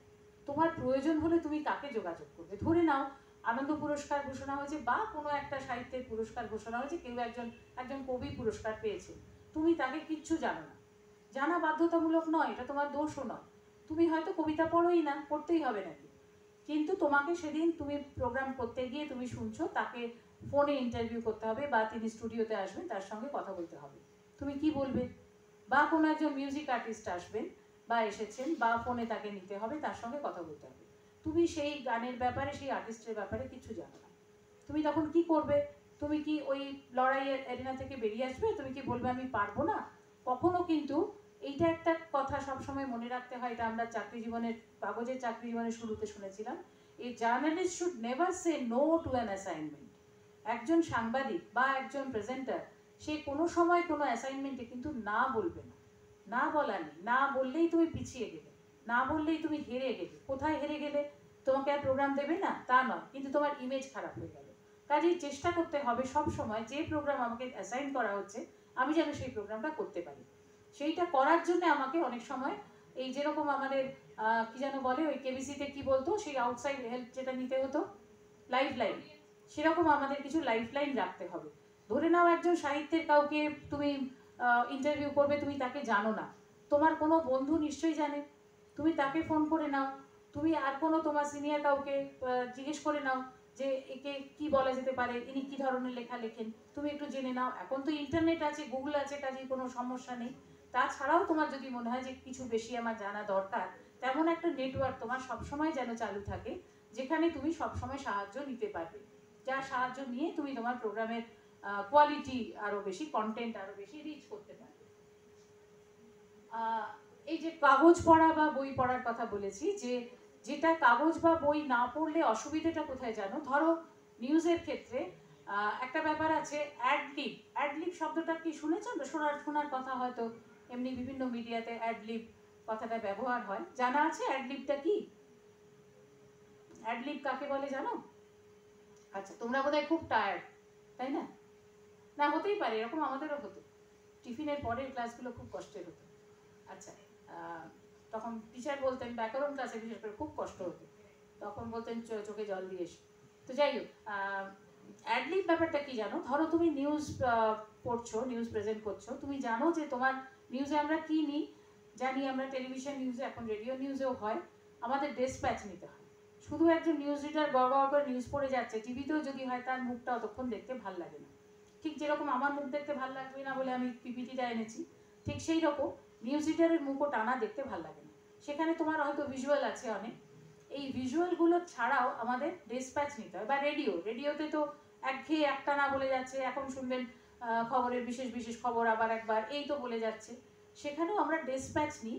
কোনো বিশেষ জায়গায় যাকে অ্যাসাইন করা হয়েছে, কোনো রিপোর্টার তোমার সেখান থেকে ডেসপ্যাচ পাঠাচ্ছেন, ধরে নাও একটা খুব বড় একটা কোনো অ্যাক্সিডেন্ট হয়েছে ধরো গুজরাটে, সেখান থেকে তোমার একটা ডিসপ্যাচ আসছে যে সেই জায়গার আঁখো দেখা হাল যেটাকে বলা হয়, মানে সেই জায়গায় ফ্রম দ্য স্পট তোমার রিপোর্টার জানাচ্ছেন। অথবা ধরো কোনো বাইট কোথাও থেকে আসবে, এবারে আমি নিউজ রিডার, আমি জানি যে আমি তো নিউজটা পড়বো এবং ওই জায়গায় ডিসপ্যাচটা কানেক্ট করে দেবো, লিঙ্ক করে দেবো, ব্যাস আমার কাজ শেষ। এবারে ধরো কোনো টেকনিক্যাল স্ন্যাক হলো, তোমার লিঙ্কটা করতে পারছো না, তুমি তোমার যে রিপোর্টার সেখান থেকে যাকে যোগাযোগ করবে, যে বলবে, তাকে তুমি যোগাযোগ করতে পারছো না, কোনো রকম হতেই তো পারে, তার ফোন কানেক্ট করা যাচ্ছে না। বা ধরো একজন আরজে, সে একটা ধরো বইমেলা থেকে তার ফিড আসার কথা, বইমেলাতে আর একজন আরজে গেছেন, তাকে এখান থেকে প্রশ্ন করা হবে তুমি কি দেখছো, কোন স্টলে দেখছো, কোনো সাহিত্যিককে দেখছো নাকি, কেমন বিক্রি হচ্ছে, এসব বলবো। আমি স্টুডিওতে আছি, তুমি বাইরে আছো, তোমাকে আমি প্রশ্ন করব। কিন্তু দেখা গেল তুমি এমন একটা হাই টেনশন লাইনের কাছে দাঁড়িয়ে আছো, তোমার ফোন আমি পাচ্ছি না। সেখানে কি হবে? এইখানে হচ্ছে ওই অ্যাডলিং, মানে তোমাকে কিন্তু সেখানে কিছু বলতে হবে। যে প্রেজেন্টার, যে নিউজকাস্টার, তাকে সেখানে হঠাৎ কিছু, যার জন্য তুমি প্রিপেয়ার নাও, for which you are not prepare in advance, সেটা হচ্ছে তোমার অ্যাডলিং। এইটা তোমাকে হঠাৎ বলতে হতে পারে। তুমি বলবে এই রে, আমি তো জানি না, আমি যে জানি বইমেলায় আমাদের বন্ধু অমুক গেছে, তাকে তো কানেক্ট করবো, সে বলবে আমি তো কিছু জানি না, আমি এখন কী করবো? এবার কী করবোটা তো তুমি এয়ারে বলতে পারবে না, সেখানে তুমি কি করবে? তখন তোমাকে কিন্তু মোটামুটি একটা বইমেলার ব্যাপারটা, কীরকম বইমেলা চলছে, কীরকম স্টল হয়েছে, কেমন কি বিক্রি বাটা, কাগজে প্রতিদিন লেখা হচ্ছে, প্রতিদিনের খবরে শোনা যাচ্ছে, এগুলো তোমাকে একটু কিন্তু, যেদিন তোমার ডিউটি আছে, যেদিন তুমি প্রোগ্রাম করতে, নিউজ পড়তে বা প্রোগ্রাম প্রেজেন্ট করতে যাচ্ছ, সেদিন তোমাকে একটু কিন্তু জেনে যেতে হবে। ওই ভয়টা থাকে অ্যাডলি। একটা অ্যাক্সিডেন্ট হয়েছে, তুমি বলবে যে আমার তো ওখানে রিপোর্টার বলবে, কিন্তু আমি তো জানি না, কি করে যাবো, আমি তো কাগজ পড়ে আসিনি। তাহলে কিন্তু মুশকিল, তোমাকে কাগজটা পড়ে জানতে হবে। এবং যখন তুমি ধরো কারোর সঙ্গে কথা বলছো, এই যে ইন্টারভিউইং, ইন্টারভিউইং মানে সবসময় কিন্তু একজন এসে বসে গ্যাঁট হয়ে বসবেন, তুমি তাকে বলবে হ্যাঁ বলুন তো, বলে 10টা প্রশ্ন করবে, তা না। যখন তোমার রিপোর্টার ওখান থেকে কথা বলছেন, তাকে তুমি কিন্তু ফোনে প্রশ্ন করছো যে কজন ভিকটিম হলো, কীরকম এখন অবস্থা, উদ্ধার কাজ কীরকম চলছে। এটা তুমি যদি সিচুয়েশনটা নিজে না জানো, তুমি প্রশ্ন করতে পারবে না। কাজেই তোমাকে তোমার অ্যাওয়ারনেসটা থাকতে হবে। তুমি শুধু কানেক্ট করে দিয়ে বসে থাকলে তোমার চলবে না। when you are a news presenter or when you are an RJ, তখন কিন্তু তোমাকে এই ব্যাপারটা একটু সচেতন থাকতে হবে, তোমাকে একটু অ্যাওয়্যার থাকতে হবে যে আমি যেদিন এসেছি সেদিন আমার আশপাশে কি ঘটছে। আর একটা হচ্ছে build up a presence in social media. Social media ব্যাপারটা তো তোমরা আমাদের থেকে অনেক ভালো জানো। এখন সোশ্যাল মিডিয়া ছাড়া কোনো কিছুই চলে না। তুমি যখনই একটা প্রোগ্রাম করবে, সেটা তুমি জানলে, তোমার বন্ধুরা জানলো, তোমার বাড়িতে বাবা মা ভাই বোন জানলো, তাহলে কিন্তু হবে না। তোমাকে জানাতে হবে লোককে, তোমার লিসনিং বাড়াতে হবে। কিভাবে বাড়াবে? তুমি তোমার সোশ্যাল মিডিয়া পেজে দিলে, তোমার বন্ধুদের বললে শেয়ার করতে, তার ফলে অনেকে জেনে গেল তুমি এই দিন এই সময় তুমি একটা প্রোগ্রাম করতে চলেছো এই বিষয়ে, কাজে তার লিসনিং বাড়লো। এবারে এইটা কিন্তু হঠাৎ হতে পারে না। বা তোমার একটা ভালো, যদি তোমার ক্লায়েন্টেল বলবো না, মানে ধরো তোমার একটা ভালো যদি ফলোয়িং না থাকে, তাহলে কিন্তু তাতে লাভ নেই। তুমি একটা অনেক, তুমি প্রেজেন্টার হবে, তার অনেক আগে থেকে তোমাকে একটা সোশ্যাল মিডিয়া প্রেজেন্স, একটা ভালো মতো তোমাকে সব রকম সোশ্যাল মিডিয়া প্রেজেন্সটা রাখতে হবে, যাতে তুমি কি করতে চলেছো, তুমি কি করলে, তার রিভিউ বা তোমার প্রোগ্রাম কেমন হলো, এইটা দেখবে। এখন যারা লেখেন তারা সবসময়, বা কোনো একটা তুমি অনুষ্ঠানে গেলে তারা সবসময় বলে দেন, লিখবেন তো, একটা বই পড়লে বলে যে একটা পাঠ প্রতিক্রিয়া দেবেন তো। এই প্রতিক্রিয়াটি না দিলে কিন্তু হবে না। প্রতিক্রিয়া না দিলে তোমার প্রোগ্রামও কিন্তু পপুলার হবে না। কাজেই সোশ্যাল মিডিয়া প্রেজেন্সটা খুব দরকার। তুমি প্রোগ্রাম করছো, তুমি আর্টে, তুমি রেডিওতে গিয়ে প্রোগ্রাম বকবক করে বকে এলে, তা বললে কিন্তু হলো না। তোমাকে কিন্তু সেখানে একটা সোশ্যাল মিডিয়ায় তোমায় অনেক আগে জানাতে হবে, পরে কেমন হলো সেটা নিয়ে একটা আলোচনা করতে হবে, তবেই কিন্তু তোমার প্রোগ্রামটা পুরোপুরি সাকসেসফুল হতে পারবে। এবারে দেখো, তারপরে যে কথাটা লিখেছি, take part in college program or community radio. এই কলেজ প্রোগ্রামে পার্টিসিপেট করাটা কেন কেন বলা হচ্ছে বলো তো? এর সঙ্গে তুমি তো রেডিওর আরজে হতে যাবে, কলেজ প্রোগ্রাম, তাতে পার্টিসিপেট করার দরকারটা কি? তুমি সরাসরি তো রেডিওতে যাবে, গিয়ে পরীক্ষা দেবে, দিয়ে আরজে হয়ে যাবে। এই পার্টিসিপেশনের দরকারটা কি? দরকার হলো যে তোমার একটা কি বলবো, প্রেজেন্টেবিলিটি তৈরি করা। আমরা অনেকেই কথা বলতে পারি না, যে কথা বলছিলাম, যে আমরা লিখতে পারি, জানি অনেক, খুব পড়াশোনা করেছি, কিন্তু বলতে ভালো পারি না। এই বলাটা অভ্যেস করতে হবে। যে কোনো রকম অনুষ্ঠান, সেটা কুইজ হোক, এক্সটেম্পোর হোক, জাস্ট আ মিনিট হোক, কোনো ডিসকাশন হোক, ডিবেট হোক, সবেতে পার্টিসিপেট করার চেষ্টা করো। যদি তোমার লক্ষ্য থাকে ভবিষ্যতে প্রেজেন্টেশনে আসবে, কোনোভাবে আরজে হবে, এবং এটা আরজে হওয়াটা কিন্তু এখন কোনো ফিক্স চাকরি নয়, চাকরি করতে হয় না। এটা এই জন্যই এত পপুলার যে তুমি যে কোনো কাজ করে, তুমি কলেজে পড়াও, তুমি অন্য কোনো চাকরি করো, তুমি তোমার পার্ট টাইম জব হিসেবে কিন্তু তুমি আরজেই করতেই পারো। এবং সেটা কিন্তু খুব এখন অনেকেই তাই করে, যেখানে তোমার পার্ট টাইম একটা মানে সেটাতে তোমার তোমার আনন্দেরও বটে এবং তোমার একটা পরিচিতিও তৈরি হয়। তুমি নিজে হয়তো একজন আইটি প্রফেশনাল, কিন্তু তুমি তার সঙ্গে পাশাপাশি তুমি একটা ভালো চ্যানেলের হয়তো আর্জি, সেখানে তোমার একটা অন্য পরিচিতি তৈরি হচ্ছে। এই পরিচিতিটা তৈরি করতে গেলে তোমাকে যেটা করতে হবে সেটা কিন্তু তখন হঠাৎ আমি পরীক্ষা দিলাম দিয়ে আমি আর্জি হয়ে গেলাম, চটপট করে আমি একদম হুড়হুড় করে কথা বলতে শুরু করে দিলাম, এই ব্যাপারটা কিন্তু চট করে হবার নয়। এটা অনেক দিন ধরে আস্তে আস্তে প্র্যাকটিস করে করতে হয়। সেখানে কিন্তু তোমাকে নিজের কলেজ থেকে নিজের স্কুল থেকে শুরু করা ভালো। কলেজ ইউনিভার্সিটি যে লেভেলে থাকো সবসময় কলেজের যে প্রোগ্রামগুলো হয় তাতে পার্টিসিপেশন করাটা ভালো। এবং এখন তোমরা জানো অনেক কমিউনিটি রেডিও হয়েছে, আমাদের কলকাতাতেই কিছু কমিউনিটি রেডিও আছে, যেমন যাদবপুরের আছে, যেমন NSHM এ আছে, আরও বোধহয় দু একটা জায়গায় আছে। সেই কমিউনিটি রেডিও তুমি বলবে যে আমাকে কেন, আমাকে পাত্তা দেবে কেন, আমি হঠাৎ গিয়ে বললে আমাকে করতে দেবে প্রোগ্রাম, তা নয়। এটা কলেজের মাধ্যমে যেতে হয়। সেখানে কলেজের থ্রু দিয়ে তোমরা যদি যাও, তোমরা যদি কোনো প্রোগ্রাম আগে থেকে প্ল্যান করে গুছিয়ে রিহার্স করে একটা ভালো প্রোগ্রাম তৈরি করো, সেটা ডিসকাশন হতে পারে, ডিবেট হতে পারে, কোনো বিষয় কথিকা হতে পারে, সেরকম প্রোগ্রাম কিন্তু এই কমিউনিটি রেডিওগুলোও চায়। সেখানে যদি প্রোগ্রাম করা যায় তাতেও কিন্তু অনেকটা ওপেন আপ করতে পারবে এবং সেটা তোমাদের অনেকটা ওই প্র্যাকটিস টিচিংয়ের মতো, এটাও একটা প্র্যাকটিস প্রোগ্রামিং হবে, সেটা কিন্তু সেই প্র্যাকটিসটা তোমাদের হয়ে যাবে। এবং এরপর যেটা ইন্টার্নশিপের জন্য বা অডিশনের জন্য অ্যাপ্লাই করতে হয়। তুমি আর যে হবে বলে তুমি বাড়িতে বসে থাকলে কেউ তোমাকে কিন্তু ডেকে নিয়ে যাবে না, তোমাকে ইন্টার্নশিপের জন্য অ্যাপ্লাই করতে হবে। ধরে নাও আমি প্রাইভেট চ্যানেল কথা বলতে পারবো না, যারা আসবে পরে তারা নিশ্চয়ই বলতে পারবে, আমি আকাশবাণীর কথা বলতে পারি। সেখানে কলেজের মাধ্যমে কিন্তু ইন্টার্নশিপ করা যায়, মানে ধরো সামার ইন্টার্নশিপ, ভেকেশনে ইন্টার্নশিপ, অর্থাৎ সেখানে গিয়ে কয়েকদিনের জন্য 7-8 দিনের জন্য গিয়ে বিভিন্ন সেকশনের সঙ্গে যুক্ত হয়ে তারা কিভাবে কাজ করে প্র্যাকটিক্যালি, মানে প্র্যাকটিক্যাল হ্যান্ড অন এক্সপিরিয়েন্স যাকে বলে, সেই জিনিসটা কিন্তু পাওয়া যায়। সেটার জন্য সে কলেজের মাধ্যমে যেতে হয়, ব্যক্তিগতভাবে কেউ গেলে কিন্তু এন্টারটেন করবে না। সেভাবে কিন্তু কলেজ যদি বলে দেয় 3-4 জনকে পাঠানো হলো, তাহলে তাদের কিন্তু ইন্টার্নশিপ করানো যায়। বা অডিশনের জন্য অ্যাপ্লাই করতে হবে। এই অডিশন প্রাইভেট চ্যানেলে সবসময় হয়তো সেভাবে হয় না, কিন্তু রেডিওতে অন্তত আমি জানি বিভিন্ন সময় অডিশন নেওয়া হয়, প্রেজেন্টার নেওয়া হয়, প্রায় প্রতি বছর না হলেও বছর দুয়েকে একবার তো নেওয়া হয়ই। তাদের লিখিত পরীক্ষা হয়, ভয়েস অডিশন হয়। তার জন্য যে বিজ্ঞাপন, এটা কিন্তু কোনো কাগজে দেখা যায় না, রেডিওতেই শোনা যায় একমাত্র। রেডিও বিভিন্ন চ্যানেলে দেওয়া হয় যে এই সময় থেকে যে কোনো সময় অ্যাপ্লাই করে কিন্তু দেওয়া যায় না, তুমি হঠাৎ অ্যাপ্লিকেশন করে বসে থাকলে হবে না, তোমাকে যখন অ্যাপ্লিকেশন চাওয়া হবে সেই সময় অ্যাপ্লাই করতে হবে। তাহলে কিন্তু মানে যদি কেউ আর্জে হবে, এই কেরিয়ারটা করবে বলে ভেবে থাকো, তাহলে তাকে এই স্টেপগুলো ভাবতে হবে। আরেকটা ব্যাপার, ট্রাই টু স্পেশালাইজ। আমি বারবার বললাম যে জ্যাক অফ অল ট্রেডস হতে হবে, সব কিছু জানতে হবে, আবার তারপরেই বলছি ট্রাই টু স্পেশালাইজ। এই কথাটা একটু অন্যরকম শোনাচ্ছে, যে তাহলে সবই জানতে হবে আবার স্পেশালাইজ করতে হবে, তার মানেটা কি? সবই জানতে হবে বলতে সব কিছু সম্পর্কে, যেহেতু তুমি যখন আরজে হবে তুমি বলতে পারো না আমি এই বিষয়ের আরজে হব, সেখানে তোমাকে বিভিন্ন বিষয়ে প্রোগ্রাম করতে হতে পারে।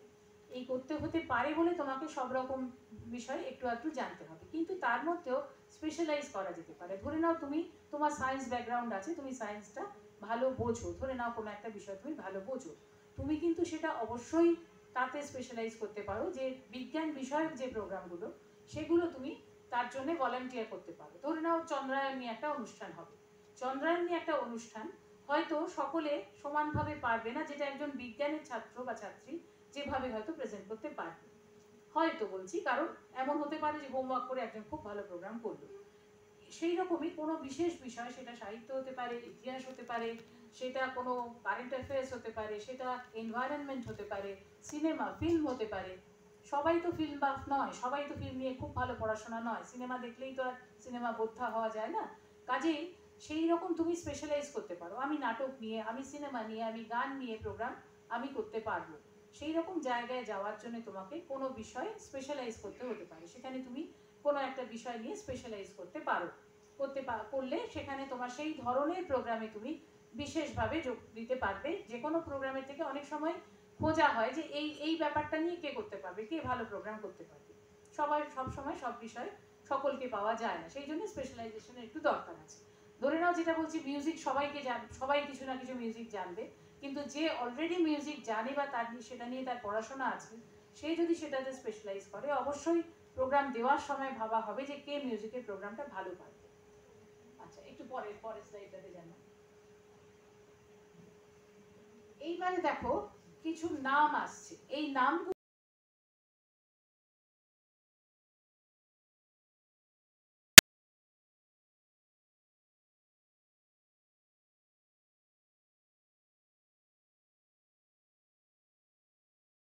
সম্বন্ধে এই নামগুলো তাদের ব্যাপারে এই নামগুলো ব্যবহার করা হয়।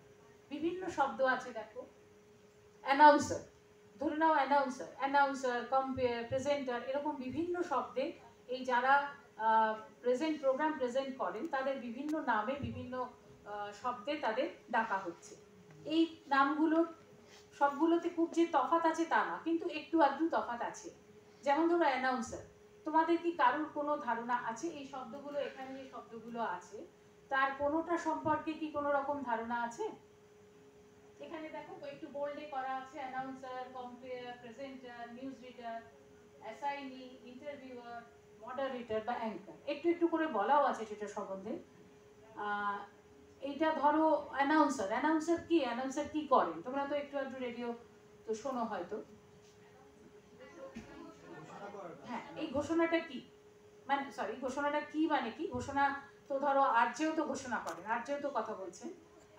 তাহলে এই অ্যানাউন্সারের যে ঘোষণা এবং কম্পেয়ারের যে ঘোষণা, তিনিও তো ঘোষণা করেন, দুটোতে তফাৎ।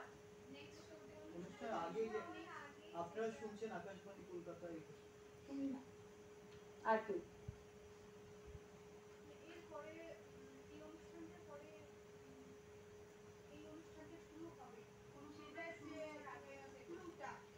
ঠিক, মানে ড্রাই অ্যানাউন্সমেন্ট যেটাকে আমরা বলতে পারি। মানে এখানে কেন ড্রাই বলছি বলো তো? কোনো অ্যানাউন্সার শুনলে মারতে আসবেন। ড্রাই বলতে কি, অর্থাৎ একেবারে শুধু অ্যানাউন্সমেন্টটুকু। আকাশবাণী কলকাতা, এখন শুনবেন এই অনুষ্ঠান, এখন শুনবেন খবর, দিল্লি থেকে প্রচারিত খবর, এই। বা ধরো এখন শুনবেন আধুনিক গানের অনুষ্ঠান, প্রথম গানটি গেয়েছেন হেমন্ত মুখোপাধ্যায়, এই। বা গানের সুরকার গীতিকার বড়জোর বলা হলো, এখন শুনবেন এই, এখন শুনবেন তাই। এখন এই ধরো ওয়েদার বলা হলো যে আজকের আবহাওয়া এরকম থাকবে, কোনো যদি বিশেষ আপডেট থাকে, কোনো ঘোষণা থাকে, সেটা বলা হলো। এগুলো একজন অ্যানাউন্সার বলছেন, এবং এই যে বলছেন এটা কিন্তু লাইভ বলছেন, এগুলো কিন্তু কখনো রেকর্ডেড নয়। রেডিওতে প্রাইমারি চ্যানেলে যে রেকর্ডেড প্রোগ্রাম এখনো বাজে, ধরো একটা কথিকা, একটা নাটক, একটা গান যেটা রেকর্ডেড বাজছে, সেখানে কিন্তু অ্যানাউন্সমেন্টটা হচ্ছে লাইভ। প্রোগ্রাম রেকর্ডেড হতে পারে কিন্তু অ্যানাউন্সমেন্টটা হবে লাইভ। এবারে তারপরে আসছে কম্পেয়ারিং। এখানে কিন্তু কম্পেয়ার, আমরা কম্পেয়ার পিএআরই যে কম্পেয়ার বলি সেটা কিন্তু নয়, দেখো কম্পেয়ারিং আর উচ্চারণটা পিইআরই, হয়তো জানো তোমরা অনেকে। আচ্ছা, একটু বলো তো কম্পেয়ারিং কি হতে পারে? একটু তিনজন, মাঝখানে যে আছো ব্লু, না তুমি চশমা, বলো তো কম্পেয়ারিং ব্যাপারটা কি? সেটার বানান কি? রাইট। এখানে দেখো তো একটা কম্পেয়ারিং লেখা আছে, কম্পেয়ারিং, নট কম্পেয়ারিং, রাইট? কি বানান বলো তো? আমি কি বানানটা ভুল লিখলাম? মনে হয় না। তাহলে এইটা কি? এটা কি কম্পেয়ার করা? মানে ধরো আমি কি তোমার সঙ্গে এই ছেলেটির কম্পেয়ার করছি? তা তো না। তাহলে কি এটা কম্পেয়ারিংটা কি? What is comparing? আমরা অ্যানাউন্সমেন্টের কথা বললাম, সবাই জানি অ্যানাউন্সমেন্ট কি, ড্রাই অ্যানাউন্সমেন্ট, যেটাতে বলা হচ্ছে এরপর কি শুনবেন, এর আগে কি শুনলেন, এতক্ষণ এই শুনেছেন, এখন এই ওয়েদার, এইসব বললাম। না, ও বলবে, তুমি বলতে পারবে, আমি জানি, বলো। না,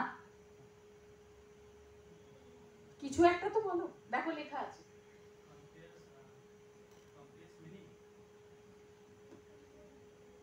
মানে নাও জানতে পার, জানার কথা নয়, সব কি জানতে হবে নাকি? কিন্তু এই দেখো এখানে লেখা আছে compare speak little more on the topic. তার মানে কি বলো তো? সেটা তো বাংলাটা হলো। হুম, খানিকটা। আচ্ছা, তুমি কি বলছিলে? না, ও কি বলছিল? হ্যাঁ, মানে প্রত্যেকেই একটু একটু করে ঠিক। আর তুমি কি বলছিলে?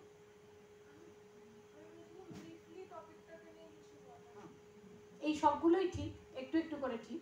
অ্যানাউন্সমেন্টের থেকে কম্পেয়ারিংটা আলাদা। কম্পেয়ারিং, এই কম্পেয়ারিংটা কি? সামথিং মোর দ্যান অ্যানাউন্সমেন্ট, যেটা শুধু ঘোষণা করা, শুধু এখন শুনবেন এই বলা নয়, কোনো একটা বিষয় নিয়ে সেখানে একটা টপিক থাকবে। ওই জন্য এখানে বলা হয়েছে যে একটু বেশি টপিক নিয়ে একটু বেশি বলা।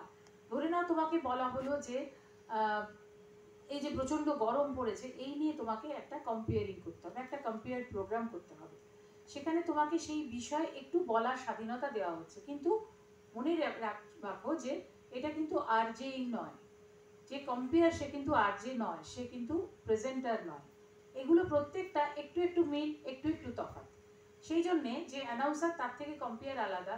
সে শুধু অ্যানাউন্সমেন্ট করে ছেড়ে দিল না, সে একটা বিষয় আরেকটু বলার সুযোগ পেল।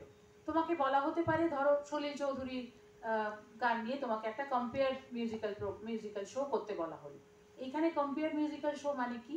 সেখানে তুমি সলিল চৌধুরীর গান বাজাচ্ছ, সেই গানের, অনেক গানেরই আমরা জানি গল্প থাকে, গানের গল্পগুলো বলছো, গানের বিষয় কিছু জানা থাকলে বলছো, বা সলিল চৌধুরী সম্পর্কে কিছু কিছু টুকরো টুকরো ইনফরমেশন শেয়ার করছো। এই যে ছোট ছোট ইনফরমেশন, ছোট ছোট কথা, একটু একটু অল্প অল্প কথা বলা, গানের সঙ্গে সঙ্গে বলছো, এটা দিস ইজ ইয়োর কম্পেয়ারিং। এখানে তোমার in addition to your announcement তুমি আরও একটু কিছু বলছো, কিন্তু সেই একটু কিছুটা কখনোই প্রোগ্রাম প্রেজেন্টেশন বা আরজেইং নয়। আরজেইংটা আবার তার চেয়েও বেশি। এবার সবগুলো এগুলো একটু একটু তফাৎ আছে, ব্যাপারগুলো নামগুলো হয়তো কাছাকাছি, সবগুলোতেই মনে হবে একই রকম কাজ বোঝায়, কিন্তু কাজগুলো একদম একরকম নয়। যেমন আরজি বা প্রেজেন্টার, তার কাজটা আমরা এতক্ষণ শুনেছি, তার কাজটা অনেক ব্যাপক, অনেকটা তার কাজ। মানে শুধু একটা কিছু পড়ে পড়ে বলে দিল, বা তোমার অ্যানাউন্সমেন্ট করে দিল, বা তোমার একটা কিছু বিষয় নিয়ে শুধু একটা বিষয় নিয়ে বলতে বলা হলো, তা নয়। সেখানে ভ্যারিড বিষয় হতে পারে, একটা বিষয় থেকে আর একটা বিষয় জাম্প করতে হতে পারে, অনেক রকম ইনগ্রেডিয়েন্ট তাতে, কম্পোনেন্টস তাতে থাকছে। সেই জন্যই সেটা একটা পুরো প্রেজেন্টেড প্রোগ্রাম, যেখানে সেই প্রোগ্রাম যারা করছে, একটা টোটাল প্রেজেন্টেড শো যে করছে, হোস্ট করছে, তাকে আমরা বলছি প্রেজেন্টার বা আরজে, রেডিও জকি। হ্যাঁ, ওই যে আমরা জকির কথা বলছিলাম, যে ঘোড়ার যে জকি, সেই রকমই একে পুরো প্রোগ্রামটার ওপরে কন্ট্রোল নিয়ে, গ্রিপ নিয়ে তাকে এই পুরো প্রোগ্রামটা চালাতে হচ্ছে। আর কি আছে? News reader.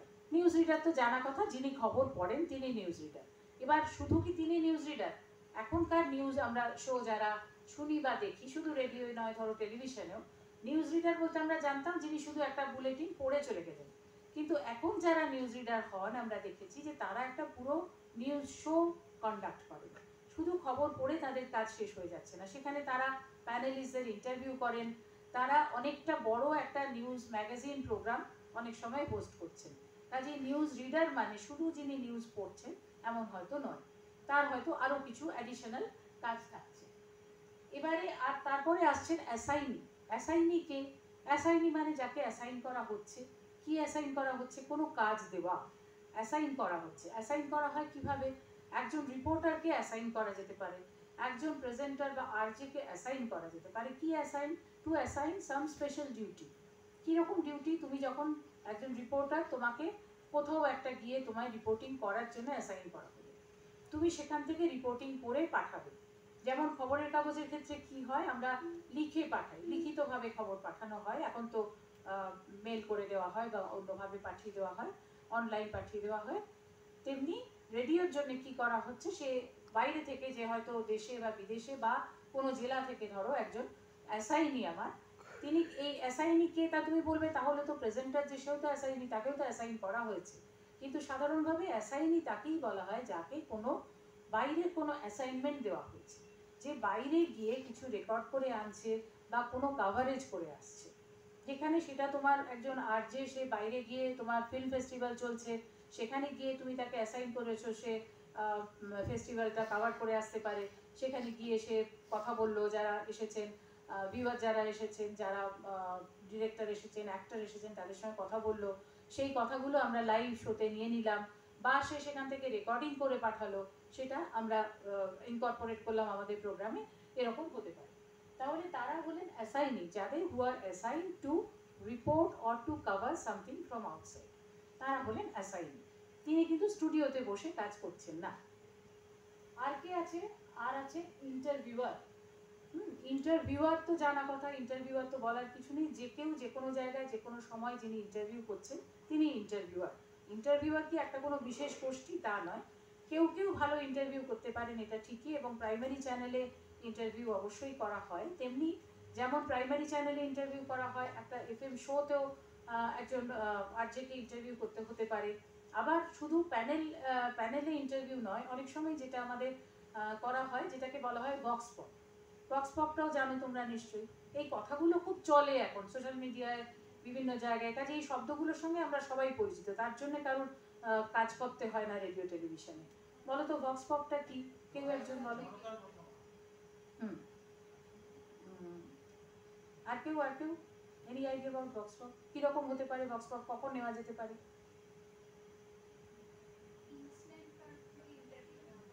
হুম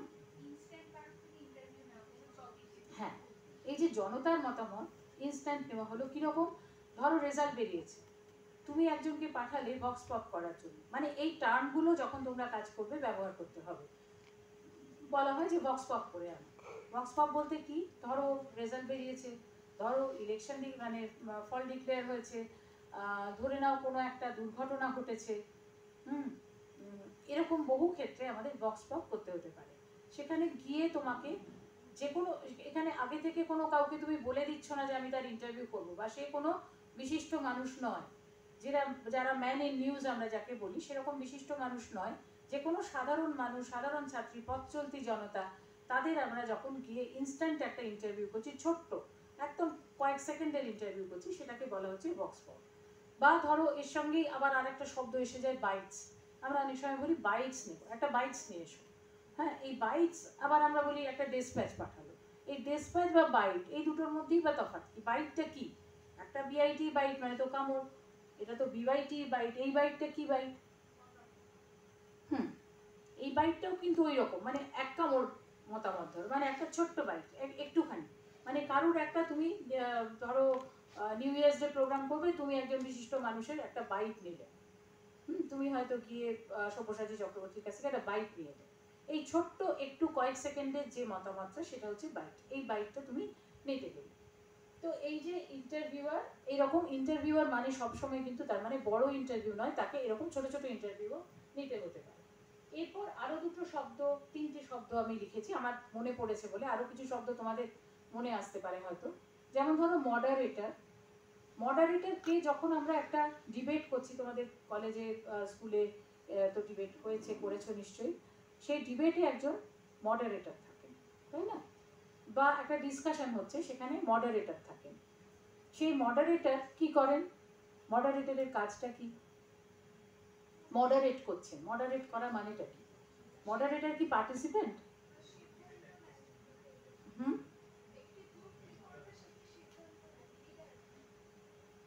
হ্যাঁ, ধরো একটা একটা ডিসকাশন হচ্ছে, একটা ধরে নাও একটা কোনো বিষয় যদি আমরা ভেবে নিই, ধরো অনলাইন টিচিং এর ভালো মন্দ এই নিয়ে একটা ডিসকাশন আমাদের স্টুডিওতে হচ্ছে, তার একজন মডারেটর আছে, যিনি মডারেট করছেন তিনি কিন্তু পার্টিসিপেন্ট নন, তিনি কোনো পক্ষের হয়ে কথা বলছেন না, এই আলোচনাটা তিনি যারা বলছেন তাদের ইন্ট্রোডিউস করে দিচ্ছেন, ব্যাপারটা বিষয়টা বলে দিচ্ছেন এবং প্রত্যেককে লিঙ্ক করছেন। এই মডারেটরের কাজটা হচ্ছে, মানে মডারেটর বলো বা আমরা একেই আমরা অন্যভাবে অ্যাঙ্কার বলতে পারি, হোস্ট বলতে পারি, একটা শো হোস্ট করা, আমরা যখন বলছি যে এই আর্চের ক্ষেত্রে আমরা বলি কি একটা শো হোস্ট করছে, সেখানে হোস্ট করা মানে কি, সে কিন্তু বসে আছে, সে একজন অ্যাঙ্কার হিসেবে, ধরো অ্যাঙ্কার আমরা ওই জাহাজের অ্যাঙ্কার যদি ভাবি সেরকম, সেই অ্যাঙ্কার বসে আছে, তার সব সুতোগুলো চারদিকে ছড়ানো, মডারেটর যখন মডারেট করছেন তার সব সুতোগুলো বাইরে ছড়ানো, প্রত্যেকে কথা বলছেন, তারাই কিন্তু পার্টিসিপেট, মডারেটর চুপ করে বসে আছেন, কিন্তু মডারেটর চুপ করে বসে যখন আছেন তখন কিন্তু তিনি কিছুতেই তার পাশের কারোর সঙ্গে গল্প করতে পারবেন না, তিনি মোবাইলটাও দেখতে পারবেন না। কেন পারবেন না? তার সেই সময় একটা কাজ করতে হবে। কি করতে হবে বলো তো? মডারেটরকে তখন এই যে যারা কথা বলছেন তার একটা ছোট ছোট করে নোট রেখে দিতে হবে, কারণ তাকে একজন যেই কথা শেষ করলেন তিনি কি বললেন সেটা জিস্টে বলে দিতে হবে, এবং তার পরের জনের কাছে তাকেই পৌঁছে দিতে হবে। এই পার্টিসিপেন্টরা কেউ কিন্তু বলবেন না আচ্ছা আপনি ক বাবু আপনি বললেন এবার আমি খ বাবু বলতে শুরু করছি, তা কিন্তু হয় না। এই মডারেটরই একজনের থেকে আরেকজনে গেলেন, বা ইনি কি বলতে পারেন, এটা তিনি একটু ছোট করে এক কথায় দু কথায় বলে দিবেন। অর্থাৎ তাকে পুরো ব্যাপারটার সঙ্গে থাকতে হচ্ছে এবং আলটিমেটলি যখন বিষয়টা শেষ হচ্ছে, ডিবেট হোক ডিসকাশন হোক, তখন তাকে ব্যাপারটা সাম আপ করতে হচ্ছে। এই সামিং আপটাও কিন্তু মডারেটরের করার কথা। মানে সে সব ওই ঘুড়ির সুতো ছেড়ে দিচ্ছে, তারপরে সে কোথায় গুটিয়ে আনতে হবে, কোথায় কতটা ছাড়তে হবে, সেই ব্যাপারটা তার হাতে। কাজে তার দায়িত্বটা বিরাট। সেটা আর্যের ক্ষেত্রেও তাই, তার দায়িত্বটা বিরাট। একজন আর্যে যে ধরো স্টুডিওতে বসে পুজো পরিক্রমা করছে, সে নিজেই হয়তো খুব কম কথা বলছে, অল্প দুটো চারটে গান বাজাচ্ছে, সব বাইরে বাইরে থেকে যারা আছে তারা সেখান থেকে খবর দিচ্ছে, কিন্তু এই আর্যের দায়িত্বটা বিরাট। কারণ সে পুরো জিনিসটা কোথায় কতটা যাবে, যদি একজন প্রেজেন্টারই অনেক বলতে থাকে বাইরে, তাহলে কিন্তু বাকিদের নেওয়া যাবে না। আমাকে বা এই একটা ডিসকাশনে আমি জানি আমাকে সবাইকে, ধরো আমরা যখন টেলিভিশনে একটা ডিসকাশন দেখি বা আমরা রেডিওতে যখন শুনি, আমাদের মনে হয় না যে বাবা এই এত কথা বলছে, বাকিরা বলতে পারবে তো, কিন্তু সবাইকে বলতে দিতে হবে। তুমি যাদের ইনভাইট করে এনেছো তাদের প্রত্যেককে বলতে দেওয়া তোমার কর্তব্য। কাজে সেইভাবে তোমাকে টাইম অ্যালোকেট করতে হবে। এই অ্যালোকেশনটা করবেন মডারেটর, তার হাতে এই পুরো ব্যাপারটা। তিনি গেলেন মডারেটর। আর যিনি আছেন অ্যাঙ্কার বা হোস্ট, এই অ্যাঙ্কার বা হোস্ট যিনি, এখানে আমি ব্রিজ প্রোগ্রামের কথা লিখেছি কারণ ব্রিজ প্রোগ্রামটা একদম অন্য একটা প্রোগ্রাম। সাধারণভাবে অ্যাঙ্কার বা হোস্ট আমরা মানে আরজেইং এর সঙ্গে এটাকে ধরে নিই, যে যখন একটা শো, একটা এফএম প্রোগ্রাম যখন প্রেজেন্ট করা হচ্ছে, তখন একজন অ্যাঙ্কার বা হোস্টকে দরকার হচ্ছে, যারা যিনি পুরো প্রোগ্রামটাকে কন্ট্রোল করছেন, পুরো তার হাতে তার গ্রিপে আছে, তিনি জানেন প্রোগ্রামটা কি। তিনি যদি ছেড়ে দেন ওই ঘুড়ির মতো, কিন্তু সেটা গোত্তাকে পড়বে, একদম প্রোগ্রামটা নষ্ট হয়ে যাবে। কাজেই তাকে পুরো জিনিসটা অ্যাঙ্কারকে ধরে রাখতে হবে। এবার একজন অ্যাঙ্কার বা একজন হোস্ট, যেভাবেই আমি বলি, সাধারণভাবে বলা যেতে পারে যে এটা এমন নয় যে মানে তোমাকে কোথাও লিখতে দেওয়া হবে যে হোস্ট আর অ্যাঙ্কারের মধ্যে কি তফাৎ। এগুলো এত মানে সামান্য তফাৎ, এত খুব মানে হেয়ারলাইন ডিফারেন্স যে ওইভাবে বলা যায় না। একজন প্রোগ্রাম, একটা শো হোস্ট করছেন, তার কাছে তার একরকম দায়িত্ব, আবার যিনি অ্যাঙ্কার করছেন তার দায়িত্ব যে খুব আলাদা, তুমি বলতে পারো না। কিন্তু ক্ষেত্র বিশেষে আমরা বলে থাকি যে যিনি অ্যাঙ্কার, অর্থাৎ ধরে নেওয়া যায় তার অনেকগুলো বাইরে থেকে ইনপুট আসছে, তিনি সেই ইনপুটগুলোকে অ্যাসেম্বল করছেন, এটা ধরে নেওয়া যেতে পারে। কিন্তু একজন হোস্ট, তিনি নিজে একটা প্রোগ্রাম প্রেজেন্ট করছেন, তিনি সেই প্রোগ্রামটার হোস্ট। তো এইভাবে আমরা বিভিন্ন নামে এদের ডেকে থাকি, বিভিন্ন নাম আমরা বলে থাকি, যে কিভাবে এই অ্যানাউন্সার থেকে অ্যানাউন্সার, কম্পেয়ার, প্রেজেন্টার, আর যে এইরকম একাধিক নাম যারা রেডিও প্রোগ্রাম প্রেজেন্ট করছেন তাদের ক্ষেত্রে দেওয়া হয়। তো এরপরে আমরা যেটাতে আসছি, একটু পরের স্লাইডটাতে যাই। এবারে কিন্তু আমরা এতক্ষণ যেটা বলছিলাম না, বা যেটা একটু বলা দরকার যেহেতু এটা প্রথম দিন, সেটা হচ্ছে একটু ইতিহাস। ইতিহাস খুব খারাপ জিনিস, আমি জানি। ইতিহাস ক্লাসে এমনিই ঘুম পায়, একেই ঘুম পাচ্ছে, খিদেও পাচ্ছে মনে হয় কারুর কারুর। তো তার মধ্যে এই ইতিহাসটা কিন্তু, এটা ইতিহাস না নাটসেল, এইটুকু বোধহয় জানা দরকার। যখন কেউ রেডিও নিয়ে কোনো কিছু পড়তে আমরা যাব, কোনো কাজ করতে যাব বা কাজ করার কথা ভাববো, তখন আমাদের কিন্তু একটু এই পাথওয়েটা জেনে নিতে হবে, এই পুরো রাস্তাটা কিভাবে এই জায়গায় আমরা এলাম, কিভাবে পৌঁছলাম, এই ব্যাপারটাতে কিন্তু আমাদের একটু সামান্য হলেও কিন্তু একটু জেনে রাখতে হবে। ধরো আমাদের এই এখন যেখানে আমরা দাঁড়িয়ে আছি, আমরা এফএম প্রেজেন্টেশনের কথা বলছি, আমরা আরজেইং এর কথা বলছি, আজকে সেটা 2024 সালে দাঁড়িয়ে এই আলোচনাটা হচ্ছে। এবারে ঘটনাচক্রে এই এই যখন আমরা দাঁড়িয়ে এখানে কথাটা বলছি, সেটা কিন্তু আমাদের দেশে ব্রডকাস্টিংয়ের 100 বছর পূর্তির বছর। এটা যারা জানো, অনেকে জানো এখানে হয়তো, যে রেডিও কিন্তু 100 বছর আগে শুরু হয়নি। তাহলে কেন বলছি ব্রডকাস্টিংয়ের 100 বছর? রেডিওর বলছি না কিন্তু, আকাশবাণী বা অল ইন্ডিয়া রেডিও বা ইন্ডিয়ান ব্রডকাস্টিং সিস্টেম তা বলছি না, বলছি in general broadcasting in India, তার 100 বছর পূর্তি হয়েছে কিন্তু 2023 সালে। কেন? প্রথম যাদের দিয়ে আমাদের এই রেডিও চলা শুরু হয়েছিল, সেটা ছিল রেডিও ক্লাব। রেডিও ক্লাব ব্যাপারটা তাও হয়তো তোমরা জানো। এখন যেগুলোকে আমরা অনেক সময় বিভিন্ন ডিজাস্টারের ক্ষেত্রে দেখি, যেগুলো আমরা কি বলি সেগুলোকে বলো তো, যারা অনেক সময় ভিকটিমদের যোগাযোগ করে দেয়, অনেক সময় কার কেউ হারিয়ে গেছে তাদের যোগাযোগ করে দেয়, কি রেডিও বলি তাকে? হ্যাঁ, হ্যাম রেডিও। হ্যাম রেডিও বা অ্যামেচার রেডিও যেগুলো, এই সেগুলোরই আদি ফর্ম হচ্ছে এই রেডিও ক্লাব। রেডিও ক্লাব খুব ছোট্ট অল্প কিছু লোক নিয়ে, ধরো আমরা এখানে যে কজন আছি এতজনকেও হয়তো লাগবে না, আরও কম কিছু লোককে নিয়ে আমরা একটা রেডিও ক্লাব গঠন করতে পারি। সেখানে হয়তো একটা ছোট্ট ঘরে একটা ছোট্ট ট্রান্সমিটার নিয়ে আমরা কাজ করতে পারি। এই ধরনের রেডিও ক্লাব শুরু হয়ে গেছে কিন্তু অনেক আগে, সেটা 1923-24 সালে প্রথম শুরু হয়েছিল বম্বেতে, মুম্বাইতে, তারপরে এসেছে কলকাতা। এই এবং তারপরে আস্তে আস্তে মাদ্রাস, দিল্লি সব জায়গায় রেডিও ক্লাবগুলো কাজ করতে শুরু করেছে। এটা সবাই কিন্তু প্রাইভেট রেডিও ক্লাবস। এই রেডিও ক্লাব যখন হচ্ছে, যদি আমরা আরেকটু পিছিয়ে যাই, এটা ঠিক একটা বিশ্বযুদ্ধের পরে। কোন বিশ্বযুদ্ধ? প্রথম বিশ্বযুদ্ধ। তারপরে তারপরেই দেখা যাচ্ছে এতটা, এটা তো আমি আমার দেশের কথা বলছি, আমরা জানি বিদেশে ধরো বিবিসি, ধরো আমেরিকায় পিটসবার্গে যে রেডিও হয়েছে সেটা 20, 21, 22 এইরকম সালে কিন্তু রেডিও শুরু হয়ে গেছে। রেডিও মানে ব্রডকাস্টিং শুরু হয়ে গেছে। কি করে ঠিক এই যুদ্ধের সঙ্গে কি কোনো সম্পর্ক আছে মনে হয়? এমনি সাধারণ বুদ্ধিতে, এর জন্য বই পড়ার দরকার নেই, মনে হয় কোনো যোগ আছে? একটু যোগ আছে মনে হচ্ছে না? কেন না হলে এতদিন হলো না, যুদ্ধের পরে পরেই কেন হলো? যুদ্ধের সময় দেখা গেল যে রেডিও, তখন কিন্তু এই রেডিও গান বাজনা করা, এফএম করা রেডিও নয়, রেডিও সিগন্যালস, তার খুব একটা প্রয়োগ দরকার হয়েছিল। রেডিও সিগন্যালের দরকার হয়েছিল, যে যখন যুদ্ধ চলছে সেই সময় কিন্তু রেডিও সিগন্যালের প্রয়োগের দরকার হয়েছিল। এবং আমরা জানি সেই সময় টেলিগ্রাফ সিস্টেম, যদি জানো, টেলিগ্রাফের মাধ্যমে বিভিন্ন দেশে বিভিন্ন যারা যুদ্ধ করছে তাদের মধ্যে খবর আদান প্রদান হতো। বিভিন্ন নিউজ মিডিয়া যারা খবরটা পেত, তারা এই টেলিগ্রাফের মাধ্যমে কিন্তু খবর পেত। এবং টেলিগ্রাফের মাধ্যমে, এটা আবার অন্য কথা হয়ে যাচ্ছে, তোমরা কি জানো একটা বিরাট ডিজাস্টার, খুব বড়, খুব নামকরা ডিজাস্টার কথাটা বলা উচিত না, কিন্তু খুব আমাদের পরিচিত, যেটা নিয়ে কোনো ফিল্ম হয়েছে, হ্যাঁ, টাইটানিক। আমরা তো ধ্বংসটাই দেখেছি সিনেমায়, কিন্তু টাইটানিকে বেশ কিছু লোককে বাঁচানো গিয়েছিল। খুব বেশি হয়তো না, হয়তো 700 জন মতো লোককে বাঁচানো গিয়েছিল, অনেক বেশি লোক মারা গিয়েছিলেন।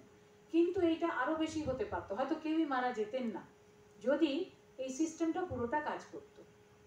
মানে অনেক বেশি পেছনে যাওয়ার দরকার নেই, তখন তো রেডিও আসেনি, রেডিও সিগন্যাল এসেছে, এবং রেডিও সিগন্যালটা আসছে টেলিগ্রাফ মেশিনের মাধ্যমে। তখন বিভিন্ন জাহাজে, এবং এটা সবচেয়ে দরকার কোথায়, যেরকম যুদ্ধের খবর দেওয়ার জন্য বলছি, তেমনি যখন একটা জাহাজ শোর থেকে চলে যাচ্ছে, উপকূল থেকে যখন সরে যাচ্ছে, তখন সেই জাহাজটাতে মানে তার মেসেজ পাঠাবার জন্য সব থেকে দরকার হচ্ছে এই টেলিগ্রাফ সিগন্যালস। সেই সিগন্যাল যখন টাইটানিক যখন ডুবছে, যখন ফুটো হয়ে গেছে, জল ডুবছে, সেই সময় কিন্তু সেই সিগন্যাল টাইটানিকের যে রেডিও রুম সেখান থেকে পাঠানো হয়েছিল। কিন্তু আশপাশে যে জাহাজগুলো, তারা যেহেতু রাত হয়ে গেছে, তারা অনেকেই ওই রেডিও রুম বন্ধ করে দিয়ে, এই রেডিও রুমে তাদের কিন্তু প্রত্যেকের টেলিগ্রাফ সিগন্যালের ব্যবস্থা ছিল। এই সিগন্যাল, যেটাকে আমরা খুব পরিচিত কথায় কি বলি, এসওএস সিগন্যালস বলি না, এসওএস বলা হয়। এসওএস মানে কিন্তু অনেকে আমরা জানি সেভ আওয়ার সোল, কথাটা কিন্তু ঠিক নয়। এসওএসটা টেলিগ্রাফ সিগন্যাল, আবার অন্য অনেক বাজে কথা হয়ে যাচ্ছে। এটা ওই ডটস অ্যান্ড ড্যাশেস দিয়ে তাড়াতাড়ি বোঝানো যায় বলে এসওএস বলা হয়, যাই হোক। তো এই সিগন্যাল তারা টাইটানিক থেকে পাঠিয়েছিল, কিন্তু অন্যরা সবাই সে রেডিও রুম বন্ধ করে ঘুমোতে চলে গিয়েছিল। একটি মাত্র জাহাজ, কার্পাথিয়া, যেটা একটু কাছাকাছি ছিল, 4 ঘন্টা মতো দূরত্বে, সেই জাহাজটা এসে সেভ করতে করতে, আমরা সিনেমায় দেখেছি যে কি প্রচন্ড কনকনে ঠান্ডা জল, তার মধ্যে অনেক মানুষ মারা গেছেন, কিন্তু কিছু লোককে বাঁচানো গিয়েছিল এই টেলিগ্রাফ সিগন্যালের মাধ্যমে। এই কথাটা আজকেই আরজেইনের ক্লাসে একটা বাজে কথা বলার কি দরকার? বলার এটাই দরকার যে এই টেলিগ্রাফ সিগন্যালই কিন্তু আজকের এই রেডিও পিতা বা পিতামহ যাই বলো।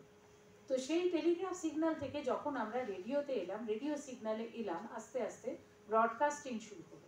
যুদ্ধ হয়ে গেছে, দেখা গেল যদি সিগন্যাল পাঠানো যায়, যদি এসওএস মেসেজ পাঠানো যায়, তাহলে কেন প্রোগ্রাম পাঠানো যাবে না? কেন এটাকে এন্টারটেনমেন্টের কাজে ব্যবহার করা যাবে না? এবার এন্টারটেনমেন্টের কাজ শুরু হলো। সেই তার মাধ্যমে এই যে রেডিও ক্লাব যাদের কথা বলছি, রেডিও ক্লাব কিন্তু ওরকম সিগন্যাল পাঠাতো না, তারা কিন্তু রীতিমতো প্রোগ্রাম করতো, গানের প্রোগ্রাম, নাটকের প্রোগ্রাম, তারা এরকম কিছু কিছু ছোট ছোট প্রোগ্রাম করে। কিন্তু তাদের অসুবিধে কি ছিল আজকের রেডিও ব্রডকাস্টিং এর সঙ্গে? তাদের তফাৎ বা তাদের ডিসঅ্যাডভান্টেজ কি ছিল? তাদের স্প্যানটা ছোট্ট, তারা খুব বেশি দূর অবধি পৌঁছতে পারতো না। আমরা যদি আজকে এই ঘরে একটা ট্রান্সমিটার বসিয়ে রেডিও ব্রডকাস্ট শুরু করবো মনে করি, রেডিও ক্লাব করে, তার যেমন অনেক দূর যাবো না, সেই রকম যেরকমভাবে এই ক্যাম্পাস রেডিওগুলো ছোট ছোট মানে পরিধির মধ্যে কাজ করে। তো তো এই রেডিও ক্লাব শুরু হয়েছিল 1923-24 সালে। তার অনেক পরে আমাদের ইন্ডিয়ান ব্রডকাস্টিং কোম্পানি শুরু হলো, সেটাও আবার ওই বম্বে এবং কলকাতাতেই শুরু হয়েছিল। আমাদের কলকাতা সেই সময় অনেক বিষয়ে অনেকটা এগিয়ে। 1927 সালে শুরু হয়েছিল। এই শুরু হওয়ার আগে যখন মানে এগুলো তো সব প্রাইভেট রেডিও, মানে সরকারিভাবে কিছু হচ্ছে না, তখন শোনা যায় যে এই গড়ের মাঠে নাকি তাঁবু খাটিয়ে সাহেবরা বসে বসে হেডফোন দিয়ে রেডিও শোনাতেন। মানে তাদের এই টেম্পল চেম্বারে, হাইকোর্টের কাছে ছোট্ট ঘরে এরকম রেডিও প্রোগ্রাম করা হতো, এবং ওই মাঠে বসে তাঁবু খাটিয়ে সবাইকে যেরকম সার্কাস দেখতে ডাকে সেরকম আসুন আসুন শুনে যান করে ডাকা হতো। লোকে ওইখানে গিয়ে পয়সা দিয়ে ওই হেডফোন পরে শুনতো, মানে শুনতো যে প্রোগ্রাম হচ্ছে, কোথা থেকে প্রোগ্রাম আসছে বুঝতে পারছেন, একটা বিরাট ব্যাপার যে কোত্থেকে কে প্রোগ্রামটা করছে। এই প্রথম ব্রডকাস্টিং শুরু হচ্ছে। এবার এর যে একটা প্রসপেক্ট আছে, লোকে এটাতে ইন্টারেস্টেড হচ্ছে দেখে ইন্ডিয়ান ব্রডকাস্টিং কোম্পানি, একটা প্রাইভেট কোম্পানি, বুঝতেই পারছো ব্রিটিশ ভারত তখন, তারা ব্রডকাস্টিং শুরু করলো এখানে 1927 সালে, প্রথমে বম্বেতে এবং তারপর কলকাতায় তাদের ব্রডকাস্টিং শুরু হলো একদম গোড়ার দিকে। এই যে ব্রডকাস্টিং শুরু হলো, এটা তো প্রাইভেট একটা চেষ্টা। কিছুদিন চালানোর পরে দেখা গেল যে তারা কিন্তু আর পাচ্ছে না, মানে একটা রেডিও চালাতে গেলে তার খরচ আছে। এই যে লোকজনকে ডেকে এনে গান বাজনা করা হচ্ছে, কথা বলানো হচ্ছে, তাদের টাকা দিতে হবে। যে ঘরটাতে প্রোগ্রাম করা হচ্ছে তার আলো ইলেকট্রিকের খরচ আছে, বাকি সমস্ত খরচপত্র আছে, কাজে সেটা দিয়ে তারা চালাতে পারছে না। চালাতে যখন পারছে না তখন তারা হাত তুলে দিল, বললো আমরা ব্যাংকরাপ্ট, আমরা দেউলে হয়ে গেছি, আমাদের দ্বারা আর হচ্ছে না। এই যখন হচ্ছে না বললো, কিন্তু এটা একটা অদ্ভুত ব্যাপার, এখনো পর্যন্ত সেই 1927 সালের পর থেকে রেডিও কিন্তু একদিনের জন্য বন্ধ হয়ে যায়নি। রেডিও বন্ধ হলো না। যখন radio company, Indian broadcasting company বললো যে আমরা পাচ্ছি না, আমরা ব্রডকাস্টই করবো না, সেই সময়ও কিন্তু সেটা বন্ধ হলো না। সেটা কেন বন্ধ হলো না? তখন অলরেডি লোকে শুনে সাধারণ মানুষের মধ্যে তার একটা পপুলারিটি তৈরি হয়েছে, একটা জনপ্রিয়তা তৈরি হয়েছে। তারা কিন্তু তখন আর রেডিওকে ছাড়তে চাইছে না। তারা বললো আমরা চালাবো, আমরা চালিয়ে দেবো, কোনোভাবে যদি দরকার হয় আমরা চালাবো। এবার তখন সরকার বুঝলেন যে, ব্রিটিশ সরকার বুঝলেন যে না, তাহলে তো একটা প্রসপেক্ট আছে, বন্ধ করে দেওয়া যাবে না। এবার আস্তে আস্তে সেটা ইন্ডিয়ান স্টেট ব্রডকাস্টিং সার্ভিস হলো, যেটা 1930 সালে সরকার এবার হাতে নিয়ে নিলেন, বিভিন্ন দপ্তরের হাত ঘুরে ঘুরে। এখন যেটা আমরা জানি যে ইন্ডিয়া, মানে ইনফরমেশন ব্রডকাস্টিং মিনিস্ট্রির কাছে এলো।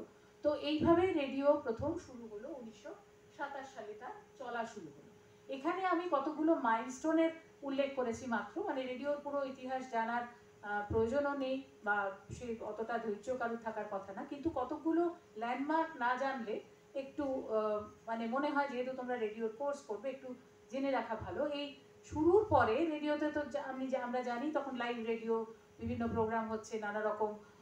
এই সময় যে আমরা আজকে যেটাকে মহালয়া বলি, মহিষাসুর মর্দিনী, এই সমস্ত নানা রকম প্রোগ্রাম হচ্ছে, নাটক টাটক সব শুরু হচ্ছে।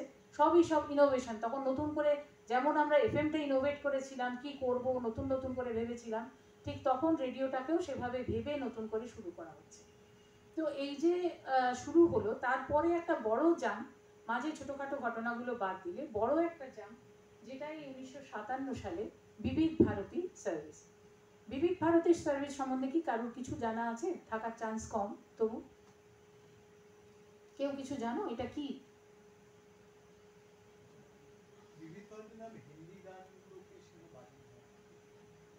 হ্যাঁ, হিন্দি গান বাজানো যায়। এটা শুরুটার একটা আবার ওরকম ছোট্ট একটা গল্প আছে। মানে যে কোনো জায়গায়, যে কোনো পরিবারে আমরা যেরকম জানি যে কিছু জ্যাঠামশাই টাইপের লোক থাকে, এটা আমাদের সময় বা আমাদেরও আর একটু আগে দেখা যেত, বাড়িতে কেউ হিন্দি গান শুনলে ছেলেমেয়েরা অনেকে খুব রাগ করতেন। এখন আর তো প্রশ্নই নেই, কিন্তু হিন্দি গান শুনছে মানে এটাকে অন্যায় করছে, লুকিয়ে লুকিয়ে হিন্দি গান শুনতে হতো।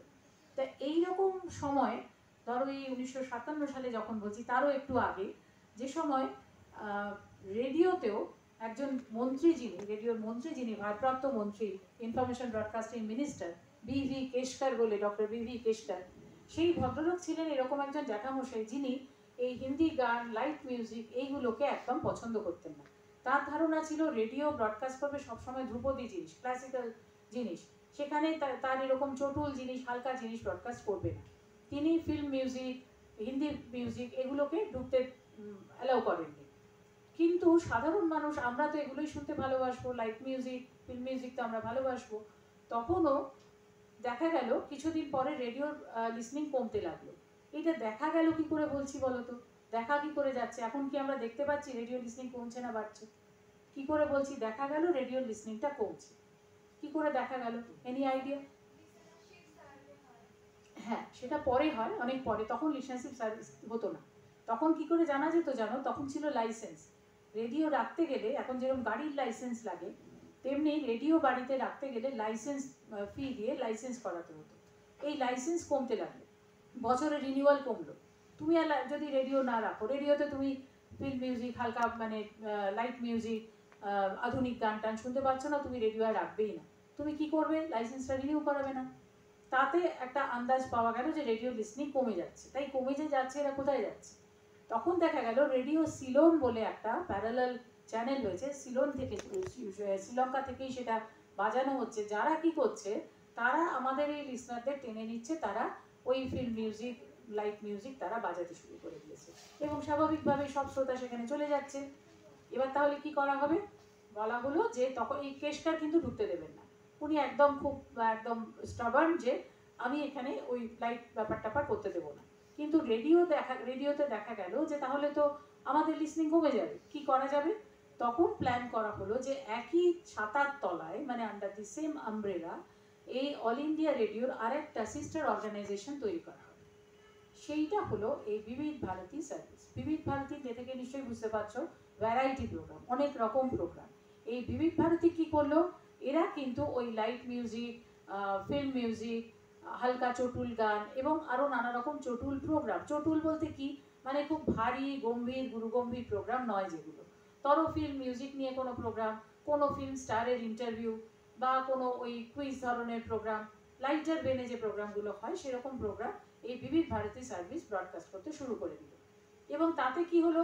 রেডিওর ওই কৌলিন্য সেটা গেল না, সে যেমন ছিল সেরকম থাকলো, কেশকারের কথা রইল। আবার তার পাশাপাশি বিবিধ ভারতী সার্ভিসও, মানে তাতে আমাদের লিসনাররা আবার ফিরে এলো। যারা রেডিও সিলোন শুনতে চলে গিয়েছিল তাদের আবার ফিরিয়ে আনা সম্ভব হলো। এবারে তার পরের জামটা 10 বছর পরে। এই 10 বছর পরে কি হলো? এই যে বিবিধ ভারতী সার্ভিস আমরা শুরু করেছিলাম মানে লাইট মিউজিক দিয়ে, দেখা গেল যে এই চ্যানেলটা সবাই খুব শুনছে, ভীষণ শুনছে। এই ভীষণ শুনছে বা ভীষণ পড়ছে, ভীষণ দেখছে, এগুলোতে আর একটা কিসের প্রসপেক্ট থাকে বলো তো? ধরো যে কাগজ খুব বেশি লোকে পড়ে, যে প্রোগ্রাম খুব বেশি লোকে শোনে, বা যে ফিল্মটা খুব ভালো বিবিধ, সে কি জিনিসটা বেশি পায়? সেখানে কিসের প্রসপেক্টটা খুব বেশি হয় বলো তো? কিসের প্রসপেক্ট বেশি হয়? ধরো একটা কাগজ যেটা ভীষণ পড়া হয়, না পড়লে পিছিয়ে পড়তে হয়, সে কাগজ কি বেশি পায়? বিজ্ঞাপন। এই বিজ্ঞাপনের একটা বিরাট প্রসপেক্ট থাকে। বড় কাগজ যার সার্কুলেশন অনেক বেশি, অনেকের কাছে পৌঁছয়, সে বিজ্ঞাপন বেশি পায়। যে চ্যানেল, টেলিভিশন চ্যানেল হোক, রেডিও চ্যানেল হোক, যারা যত বেশি লোকের কাছে পৌঁছয়, যত বেশি পপুলার, তাকে যত বেশি লোক শোনে বা দেখে, তারা তত বেশি বিজ্ঞাপন পায়। এই বিজ্ঞাপনের ধারণাটা কিন্তু ভাবো, আজকে এখানে 2024-এ দাঁড়িয়ে যেটা খুব সহজে আমরা বলছি, এই 1957-60 এরকম সালে কিন্তু তখন এটা ভাবাই যায়নি, এই ব্যাপারটা ভাবনাতেই আসেনি। রেডিও ব্রডকাস্টিং তখন নিজের পয়সায়, গাটের পয়সা খরচ করে সরকার চালাচ্ছে। সে ভাবেই নেই যে এখান থেকেও কোনো রকম রোজগার হতে পারে, কোনো রকম ইনকাম জেনারেশন বা রেভিনিউ আর্নিং হতে পারে। প্রথম ভাবা গেল। এবং 1967 সালে দেখো, বিবিধ ভারতী শুরু হবার 10 বছর পরে এই বিবিধ ভারতী সার্ভিসকে প্রথম ব্যবহার করা হলো কমার্শিয়াল ব্রডকাস্টিং সার্ভিস হিসেবে। এই চ্যানেলে বিজ্ঞাপন নেওয়া হলো, কারণ এই চ্যানেলের পপুলারিটি বেশি, লোকে বেশি শোনে, লাইট মিউজিকের পপুলারিটি বেশি। তো সেখানে এই বিজ্ঞাপনের প্রথম ইন্ট্রোডাকশন হলো, বিজ্ঞাপন থেকে আর একটা রেভিনিউ সোর্স হলো রেডিও। এতদিন পর্যন্ত রেভিনিউ সোর্স বলতে ছিল শুধু লাইসেন্স ফি এবং ওই রেডিওর কিছু পার্ট যেগুলো ইম্পোর্ট করা হতো সেগুলো থেকে একটা ডিউটির পার্ট পাওয়া যেত। তো এই যে 67 সালে আমাদের কমার্শিয়াল ইন্ট্রোডিউস হলো, তখন কিন্তু আমরা দেখলাম যে রেভিনিউ আর্নিং এর একটা রাস্তা হলো, কমার্শিয়াল ইন্ট্রোডিউস হলো। এবং এই সালটাতে আরও একটা খুব ইম্পর্টেন্ট ব্যাপার হলো, সেটা হলো এআইআর কোড তৈরি হলো। এআইআর কোডটা কি? এআইআর এর একটা নিয়মাবলী, একটা যদি আমরা বলি যে একটা কনস্টিটিউশন যদি বলি, এআইআর কোড যে তৈরি হলো তারও আবার একটা গল্প আছে। এটা কিরকম, আমাদের কলকাতা স্টেশনে এআইআর কোডের সূচনা বলতে পারো। এখানে তখন বিভিন্ন সময় এখনো যেটা হয়, কোনো বিশেষ বিশেষ দিনে বিভিন্ন মন্ত্রীরা এসে কোনো বিশেষ বিষয়ে কথা বলে।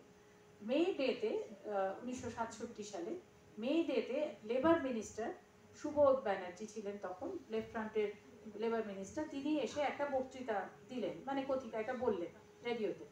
এই যে বললেন সেই বলাটা যিনি রেকর্ড করলেন, যে প্রডিউসার তিনি দেখলেন, তিনি বললেন এই বলাটা যেতে পারে না, এটা আমরা ব্রডকাস্ট করব না। মানে তাতে কারোর সম্পর্কে হয়তো কোনো ডিফেমেটরি কথা বলা হয়েছে বা কারোর সমালোচনা করা হয়েছে এমনভাবে যেটা আমরা ব্রডকাস্ট করতে পারি না, আনএথিক্যাল। প্রডিউসার বলছেন একজন মন্ত্রীকে যে প্রোগ্রামটা ব্রডকাস্ট করা যাবে না। এটা তো মারাত্মক কথা, প্রোগ্রাম ব্রডকাস্ট করা যাবে না আবার কি, তাহলে তো মুশকিল হয়ে গেল, প্রোগ্রাম না বাজলে কি করে হবে। তো মিনিস্টার, এবং সেটা বলা হচ্ছে কাকে, একজন মন্ত্রীকে, মন্ত্রী তখন কিন্তু সেটা ছেড়ে দিলেন না, তিনি সেটা তার দিল্লিতে জানালেন এবং সর্বত্র জানানো হলো যে কি ব্যাপার, এটা কেন আমাকে বলতে দেওয়া হলো না।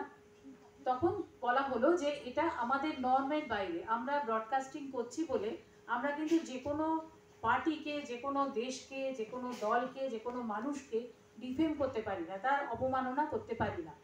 তখন স্বাভাবিকভাবেই বলা হতেই পারে যে আপনার কি নিয়ম, আপনার একটা নিয়ম থাকতেই পারে, সেই নিয়মগুলো যদি আমরা না জানি তাহলে আমরা কি করে জানবো নিয়মের মধ্যে ব্রডকাস্টটা হচ্ছে কিনা। তাহলে একটা নিয়মটাকে বিধিবদ্ধ করা দরকার। যেরকম দেশের একটা কনস্টিটিউশন আছে তেমনি একটা অর্গানাইজেশনেরও একটা কনস্টিটিউশন থাকা উচিত। ধরো তোমাদের এই যে কলেজ, এরও একটা কনস্টিটিউশন আছে, অর্থাৎ একটা একটা নিয়মাবলী আছে প্রত্যেকের, একটা আমাদের প্রত্যেকের বাড়িতেও আমরা জানি এক ধরনের নিয়ম পালন করা হয়, এক একটা বাড়িতে সেটা ডিফার করে। এই যে একটা কোড অফ কন্ডাক্ট আর কি, সেই কোড অফ কন্ডাক্ট এই সুবোধ ব্যানার্জি ঘটনাটার পরে রিয়েলাইজ করলো অল ইন্ডিয়া রেডিও যে একটা কোড অফ কন্ডাক্ট আমাদেরও থাকা দরকার, যেখানে আমরা বুঝতে পারবো যে কীরকম প্রোগ্রাম আমরা বাজাতে পারি, কোন প্রোগ্রাম বাজাতে পারি না, সেই ব্যাপারটা জানা যাবে। তো এই 67 সালে যে বছরে কমার্শিয়াল ইন্ট্রোডিউসড হলো বিবিধ ভারতীতে, ঠিক সেই একই বছরে আমরা দেখলাম এআইআর কোড ইন্ট্রোডিউসড হলো। এআইআর কোডে অনেকগুলো পয়েন্ট আছে যেগুলোতে কি কি আমরা করতে পারি, কি কি করতে পারি না, এর একটা বিধিবদ্ধ একটা নিয়ম কানুন তৈরি হলো। এটা গেল 67। তারপরে আসছে যুববাণী। যুববাণী একটা এন্টায়ারলি ইউথ চ্যানেল যেটা রেডিওর জন্য শুরু হয়েছিল, এখনো সেটা আছে, সেটা পুরো চ্যানেল হিসেবে নেই, অন্য চ্যানেলের মধ্যে আছে, মানে for the youth, by the youth, এইরকম একটা চ্যানেল আমরা মানে এটা তৈরি করা হলো, সেটা 1969-70 সালে। এবং সেটা দিনটাও একটা খুব ইন্টারেস্টিং দিন, 21শে জুলাই 1969, সেই একটা বিশেষ দিন। কি কারণে বিশেষ দিন বলো তো, কি হয়েছিল সেই দিনটাতে মনে পড়ে? না না, শহীদরা ওই 67 সালে শহীদ হলে হবে, ওই 69 সালে কে শহীদ হবে, তখন দেশটা স্বাধীন হয়ে গেছে। 21শে জুলাই 1969 একটা ভীষণ বিরাট ঘটনা ঘটেছিল সারা পৃথিবীর জন্যে, তার বিজ্ঞান গবেষণার জন্যে, মহাকাশ গবেষণার জন্য একটা বড় ঘটনা। 21শে জুলাই 1969।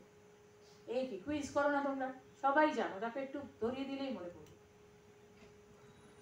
সেটা ছিল চাঁদে মানুষের প্রথম যাওয়ার দিন।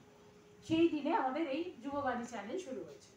তো যাই হোক, এই যে যুববাণী শুরু হলো, এটা আলাদা করে বলার একটা ল্যান্ডমার্ক ধরার কারণ হচ্ছে এই চ্যানেলটা পুরোপুরি ইউথদের দিয়ে শুরু হলো। মানে আজকে যে এফএম, সেই এফএম এর পূর্বসূরি বলতে পারো এই যুববাণী চ্যানেল, যেখানে পুরোপুরি তার পার্টিসিপেন্টরা সকলে স্টুডেন্ট, 15 থেকে 30 বছরের মধ্যে যাদের বয়স, তারা এই চ্যানেলে তারা তাদের মতো করে তাদের প্রোগ্রাম পুরোপুরি তারা নিজেরা তৈরি করছে, তারা বাজাচ্ছে, তারা প্রডিউস করছে, তারা এডিট করছে, সম্পূর্ণটা তাদের হাতে।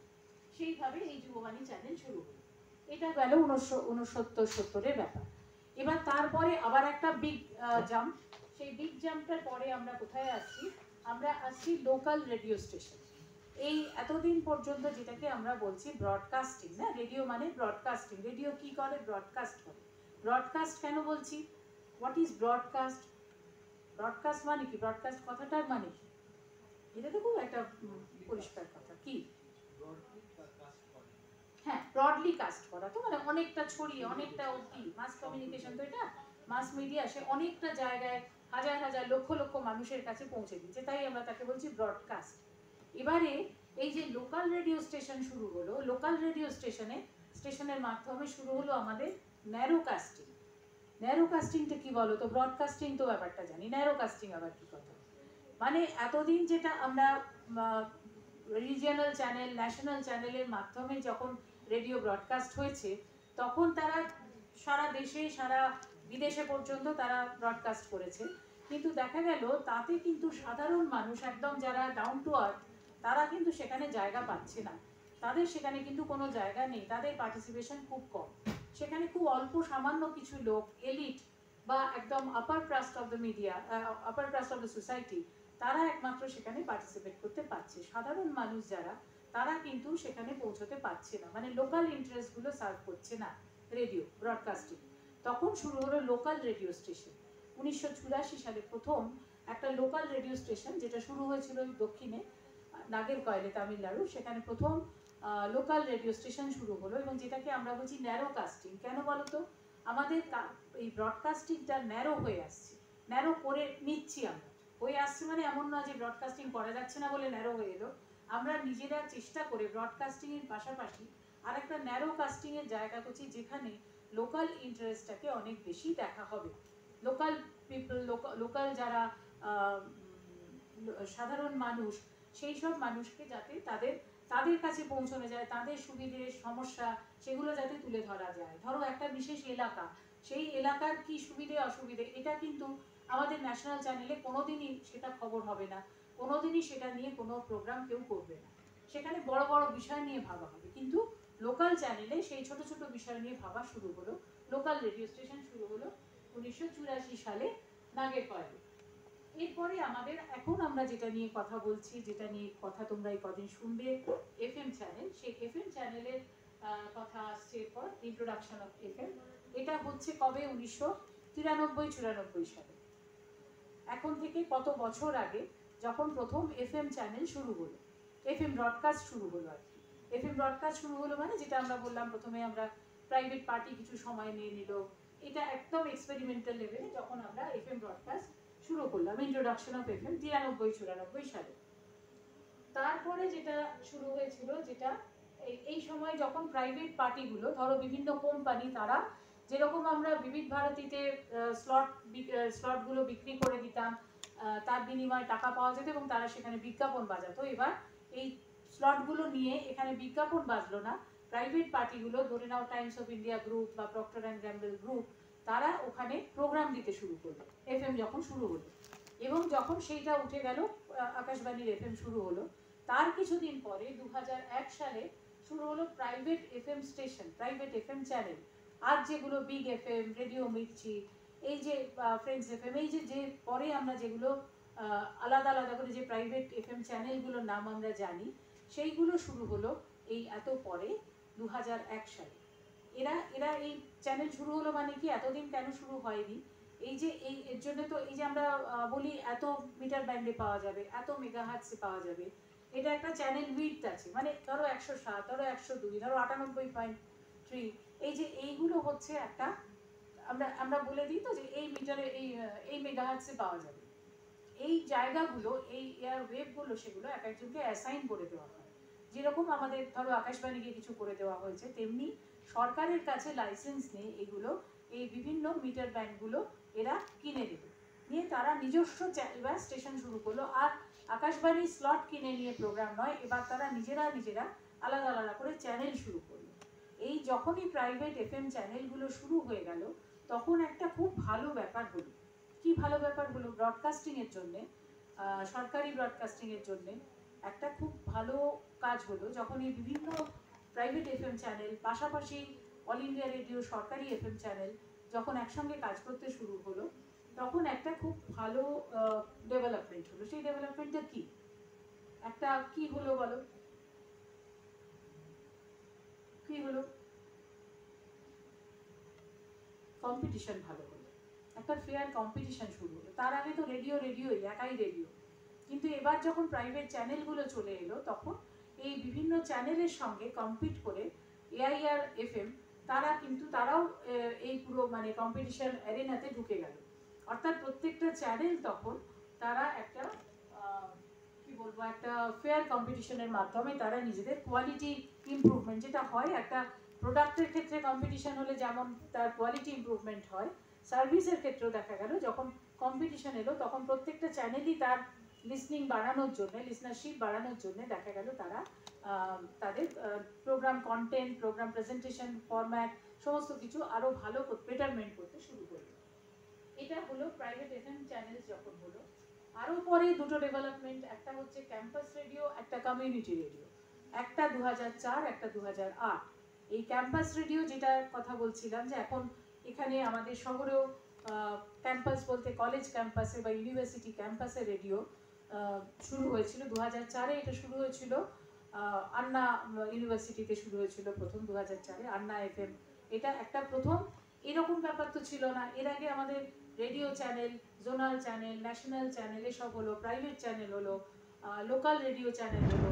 কিন্তু তারপরে যেটা হলো সেটা হচ্ছে এই campus radio channel. Campus radio channel যেটা হলো এই আন্না এফএম দিয়ে যেটা শুরু হলো, তারপরে তার 4 বছরের মধ্যে শুরু হলো কমিউনিটি রেডিও।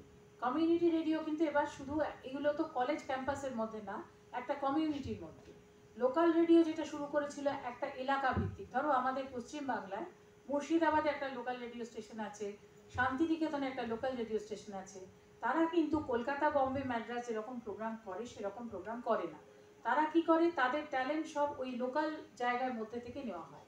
সেখান থেকে সেখানকার ট্যালেন্টদের তারা সেখান থেকে তারা যারা কথা বলবেন, যারা নাটক করবেন, যারা গান করবেন, তাদের সেখান থেকে তারা বেছে নিচ্ছে। এবার এই যখন কমিউনিটির মধ্যে নেমে এলো, কমিউনিটিটা আরও ছোট, আরও ন্যারো কাস্টিং হয়ে গেল। ধরে নাও একটা এগ্রিকালচারাল কমিউনিটি, একটা ফিশারম্যান কমিউনিটি, সেই সব কমিউনিটির মধ্যে তারা নিজেদের রেডিও চ্যানেল করতে লাগলো, কমিউনিটি রেডিও চ্যানেল হতে লাগলো। তারা তাদের কমিউনিটির কথা, কারণ একটা জোনাল রেডিও স্টেশনে ধরো একটা বিশেষ জায়গার তাদের সেখানকার মৎস্য ব্যবসায়ীদের কি অসুবিধে, যারা জেলে মাছ ধরতে যায় তাদের কি কি সমস্যা হচ্ছে, বা সেখানকার চাষবাস করতে গেলে তাদের কি ধরনের অসুবিধার মুখোমুখি হতে হচ্ছে, এইসব কথাগুলো কিন্তু একটা জোনাল রেডিও চ্যানেল কোনোদিনই বলবে না। সেইগুলোর জন্য শুরু হলো এই কমিউনিটি ব্রডকাস্ট বা community radio channel, community channel. সেটা শুরু হয়েছিল প্রথম আমাদের 2008 সালে। এটা শুরু হয়েছিল অন্ধ্রপ্রদেশে বাস্তাপুর বলে একটা জায়গায়, সেখানে প্রথম কমিউনিটি রেডিও চালু হয়েছিল। তো এটা এসে গেল আমাদের একদম শেষে, এবং তারপরে 2015-এ যেটা যে ডেভেলপমেন্টটা, সেটা এখন যে কারণে বললাম যে রেডিও তোমাদের সঙ্গে আছে, মানে তোমরা রেডিওর সঙ্গে না থাকলেও রেডিও তোমাদের সঙ্গে আছে, অর্থাৎ অ্যাপের মাধ্যমে রেডিও। এমনিতে বাই ডিফল্ট আমাদের ফোনে রেডিও থাকে, প্রাইভেট এফএম চ্যানেল থাকে। এবারে যেটা আমাদের অ্যাপের মাধ্যমে রেডিও পাওয়া যেতে শুরু করলো, সেটা 2015 সালে, যখন আমাদের মোবাইল ফোনের অ্যাপের মাধ্যমে রেডিও ব্রডকাস্টিং আমাদের আরও কাছাকাছি চলে এলো, যখন আর রেডিও সেটের প্রয়োজনটা চলে গেল। তার আগে কার এফএম, বাস টাসে অনেক জায়গায় এফএম সেগুলো চালু হয়েছে, কিন্তু এবারে যেটা শুরু হলো সেটা হচ্ছে মোবাইলের সঙ্গে, অর্থাৎ whenever you are on move, তোমার সঙ্গে কিন্তু রেডিও রয়েছে। সেখানে প্রাইমারি চ্যানেল বলো বা এফএম চ্যানেল বলো, সেটা কিন্তু তোমার সঙ্গে সঙ্গে রয়েছে, সেখানে তুমি এফএম প্রোগ্রাম তুমি কিন্তু সবসময় শুনতে পারো। এটা হলো আমাদের মোটামুটিভাবে একটা ইন আ নাটশেল রেডিওর ইতিহাসটা, যে ইতিহাসটা চলতে চলতে ওই 1923 থেকে এই 2023-24 ঠিক 100 বছরের একটা জার্নি।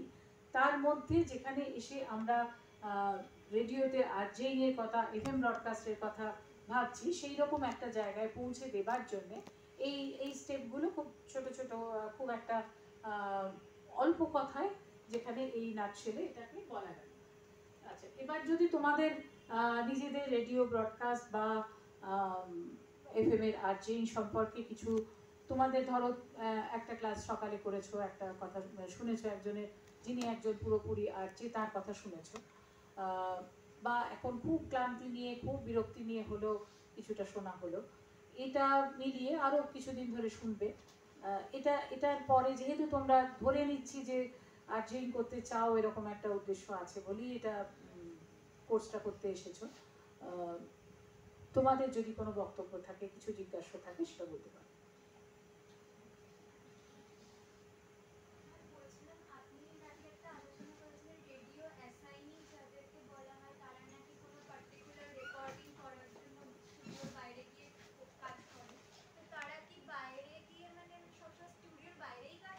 না না না না না, অ্যাসাইনি মানে তোমাকে যখন অ্যাসাইন করা হচ্ছে, অর্থাৎ মোটামুটিভাবে আমরা অ্যাসাইনি এই জন্য বলছি যে বাইরে গিয়ে কাজ করে। যে ধরো রিপোর্টার, একজন রিপোর্টার কি করে, সে তো বাইরে থেকে রিপোর্টিং করে নিয়ে আসে, একজন রিপোর্টারকে অ্যাসাইন করা হয়।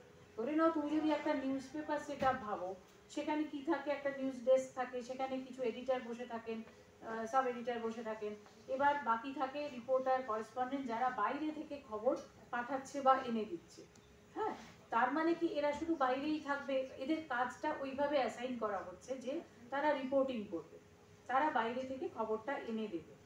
কিন্তু তারা কোনো সময় ডেস্কে বসেও কাজ করতে পারে। ডেস্কে বসে কাজটা কীরকম, নিউজ পেপারের ক্ষেত্রে বা রেডিও চ্যানেলের ক্ষেত্রেও নিউজ ডেস্কে যদি কেউ কাজ করে, সেখানে যেরকম রিপোর্টাররা খবর পাঠায়, তেমনি বিভিন্ন এজেন্সি খবর পাঠাচ্ছে, বিভিন্ন মেলে তুমি খবর পাচ্ছ, সেইগুলো থেকেও কিন্তু তারা রিপোর্টগুলোকে অ্যাসেম্বল করে তারা রিপোর্ট তৈরি করতে পারে। তবে অ্যাসাইনিরা সাধারণভাবে ধরে নেওয়া হয় যে এরা বাইরেই কাজ করবে। এটা নিউজের ক্ষেত্রে যতটা বলা যেতে পারে যে একেবারেই রিপোর্টাররা সবসময় বাইরে কাজ করে, খুব কম ক্ষেত্রে তারা ডেস্কে বসে নিউজ রিপোর্ট মানে তাদের কাজটা করতে পারে। রেডিওর ক্ষেত্রে এই যে যখন রেডিও জকি বলছি আমরা, রেডিও জকি কিন্তু ওরকম একদম ওয়াটার টাইট কম্পার্টমেন্ট নেই যে একদম অ্যাসাইনি মানে তাকে বাইরেই থাকতে হবে, সে একবার তাকে অ্যাসাইন করা হয়ে গেল মানে সে কখনোই স্টুডিও প্রোগ্রাম করবে না, বা যে স্টুডিও প্রোগ্রাম করছে তাকে কোনোদিনই বাইরে অ্যাসাইন করা হবে না, এরকম কিন্তু রেডিও প্রোগ্রামের ক্ষেত্রে নয়। রেডিওটা অনেক ফ্লেক্সিবল। সেখানে একজন প্রেজেন্টার বা আরজে যখন সে কাজে জয়েন করছে, তখন কিন্তু তাকে তার তাকে বলাই হচ্ছে যে তখন সে ধরো কোনো কোথাও একটা কিছু কভার করতে হবে, সেরকম ক্ষেত্রে তাকে সে তার এখন যেহেতু মোবাইল ফোন, এই কাভারেজগুলো হয় কিন্তু মোবাইল ফোন সরাসরি। আগে যেটা ধরো আমাদের কমেন্ট্রি, খেলার কমেন্ট্রি তোমরা জানো, খেলার কমেন্ট্রি কি হতো, সেখানে পিএনটি লাইন সেখানে থ্রু করা হতো। ধরো খেলার মাঠ থেকে সরাসরি খবরটা আসছে, সরাসরি এই কনভে করা হচ্ছে, সেখানে কমেন্ট্রি যারা দিচ্ছেন কমেন্টেটররা, সেগুলো আমরা রেডিও চ্যানেলের মাধ্যমে ব্রডকাস্ট করছি। এইরকম ব্যাপারটা ছিল। তো এবারে যখন আমরা এই আরজেরা যখন বাইরে গিয়ে কমেন্ট্রি করছেন, সেটা খেলার মাঠে হতে পারে, সেটা তোমার একটা ফিল্ম ফেস্টিভ্যাল হতে পারে, সেটা একটা ইলেকশনের রেজাল্ট বেরোচ্ছে সেরকম সময় হতে পারে, বা পুজো পরিক্রমা হচ্ছে তাও হতে পারে, কোথাও একটা অ্যাক্সিডেন্ট স্পট তাও হতে পারে, কোনো ইনসিডেন্ট স্পট তাও হতে পারে। এগুলো কিন্তু কিভাবে তারা পাঠাচ্ছেন খবরটা, এটা কিন্তু ওয়্যার করছেন না, মেল করছেন না, হোয়াটসঅ্যাপ করছেন না, ডাইরেক্ট ভয়েসে পাঠাচ্ছেন, এবং সেটা পাঠাচ্ছেন যেমনভাবে তুমি বন্ধুকে ফোন করো ঠিক সেইভাবে ফোন করে কানেক্ট করা হচ্ছে স্টুডিওকে, সেখানে স্টুডিওতে সেই ফোনটাকে থ্রু করে দেওয়া হচ্ছে।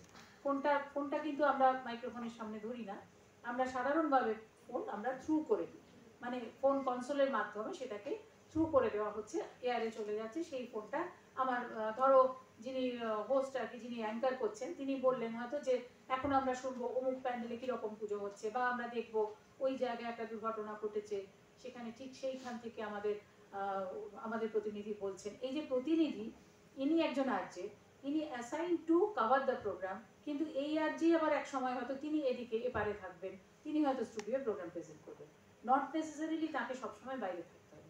আরজের ক্ষেত্রে এটা একদমই এক কথা নয়। আচ্ছা, আর কেউ আর কিছু?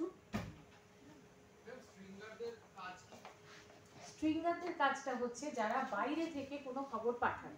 এই স্ট্রিঙ্গারদের ধরো আমরা সবসময় তো কোনো আমাদের এমনিতে আমাদের ধারণাটা কি ছিল যে রিপোর্টাররা অনেক সময় রেগুলার পে রোলে থাকে, মানে ধরো এডিটার, সাব এডিটার বা রিপোর্টার, এরা একটা অর্গানাইজেশনে রেগুলার পে রোলে থাকে, মানে তারা চাকরি করে। আবার অনেক সময় ক্যাজুয়াল নেওয়া হয়, মানে যারা কিন্তু রেগুলার চাকরি করে না। তেমনি স্ট্রিঙ্গার যারা, তারা রেগুলার চাকরি করে না, হয়তো দেখা যাবে একজন স্ট্রিঙ্গার হয়তো স্কুলে পড়ান, ধরো তিনি বহরমপুরে থাকেন, তিনি আমাদের স্ট্রিঙ্গার। এবার স্ট্রিঙ্গার মানে তিনি তার কাজের পাশাপাশি তিনি সেখানকার খবরটাও আমাদের সাপ্লাই করছেন। তিনি দেখবে যদি রেডিও শোনো, দেখবে অনেক সময় বলা হয় প্রসার ভারতীর সংবাদদাতা, প্রসার ভারতী বা টেলিভিশনেও বলা হয়, যেহেতু সিস্টার কনসার্ন রেডিও এবং টেলিভিশন। প্রসার ভারতী সংবাদদাতাটিকে তিনি কিন্তু আমাদের হয়তো পেড স্টাফ নন, মানে পেড বলতে আমি বলছি স্যালারিড স্টাফ নন, চাকরি করেন না, কিন্তু তিনি একজন স্ট্রিঙ্গার। তিনি হয়তো সেখান থেকে খবরটা পাঠাচ্ছেন, অথবা মানে নিয়মিতভাবে কেউ খবর পাঠাতে পারেন, বা আমি কোনো স্ট্রিঙ্গার অ্যাপয়েন্ট করতে পারি। অ্যাপয়েন্ট বলতে কি, অ্যাপয়েন্ট মানে আবার ওই একই কথা, চাকরি দিচ্ছি না। ধরো তুমি বললে যে আমি অমুক জায়গায় থাকি, আমি কিন্তু দরকার হলে ওখানকার খবর টবর পাঠাতে পারি। এবার সেখানে তোমাকে আমরা কোনো সময় তোমার জায়গায় কোনো একটা বিশেষ ইনসিডেন্ট হলো, তোমাকে আমরা স্ট্রিঙ্গার হিসেবে তোমার কাছ থেকে আমরা খবরটা নিলাম। তুমি সেখানে বাইরে থেকে, পুরোপুরি বাইরে থেকে তুমি কিন্তু সেই খবরটা পাঠাচ্ছ, এবং সেটা অবশ্যই আফটার চেকিং সেই খবরটা ব্রডকাস্ট হচ্ছে। কেমন? আর আর কেউ কিছু? আচ্ছা, যদি কারোর কিছু না বলা থাকে, আমি একটা ছোট্ট জিনিস একটু শোনাতে চাই। মানে ধরো আমরা এতক্ষণ তো এই আর্জেন্ট বলছি, বিভিন্ন প্রোগ্রামের কথা। প্রোগ্রাম শোনাতে চাইবো না, কারণ যারা আসবেন তারা প্রত্যেকে খুব সাকসেসফুল প্রেজেন্টার, তারা প্রোগ্রামের কথা বলবেন। আমি একটা জিনিস শোনাতে চাই এই জন্যে, একটা ছোট্ট 5 মিনিটের প্রোগ্রাম, যেটাতে কোনো কথা কিন্তু নেই। আমরা তো রেডিওতে বলো, টেলিভিশনে বলো, আমরা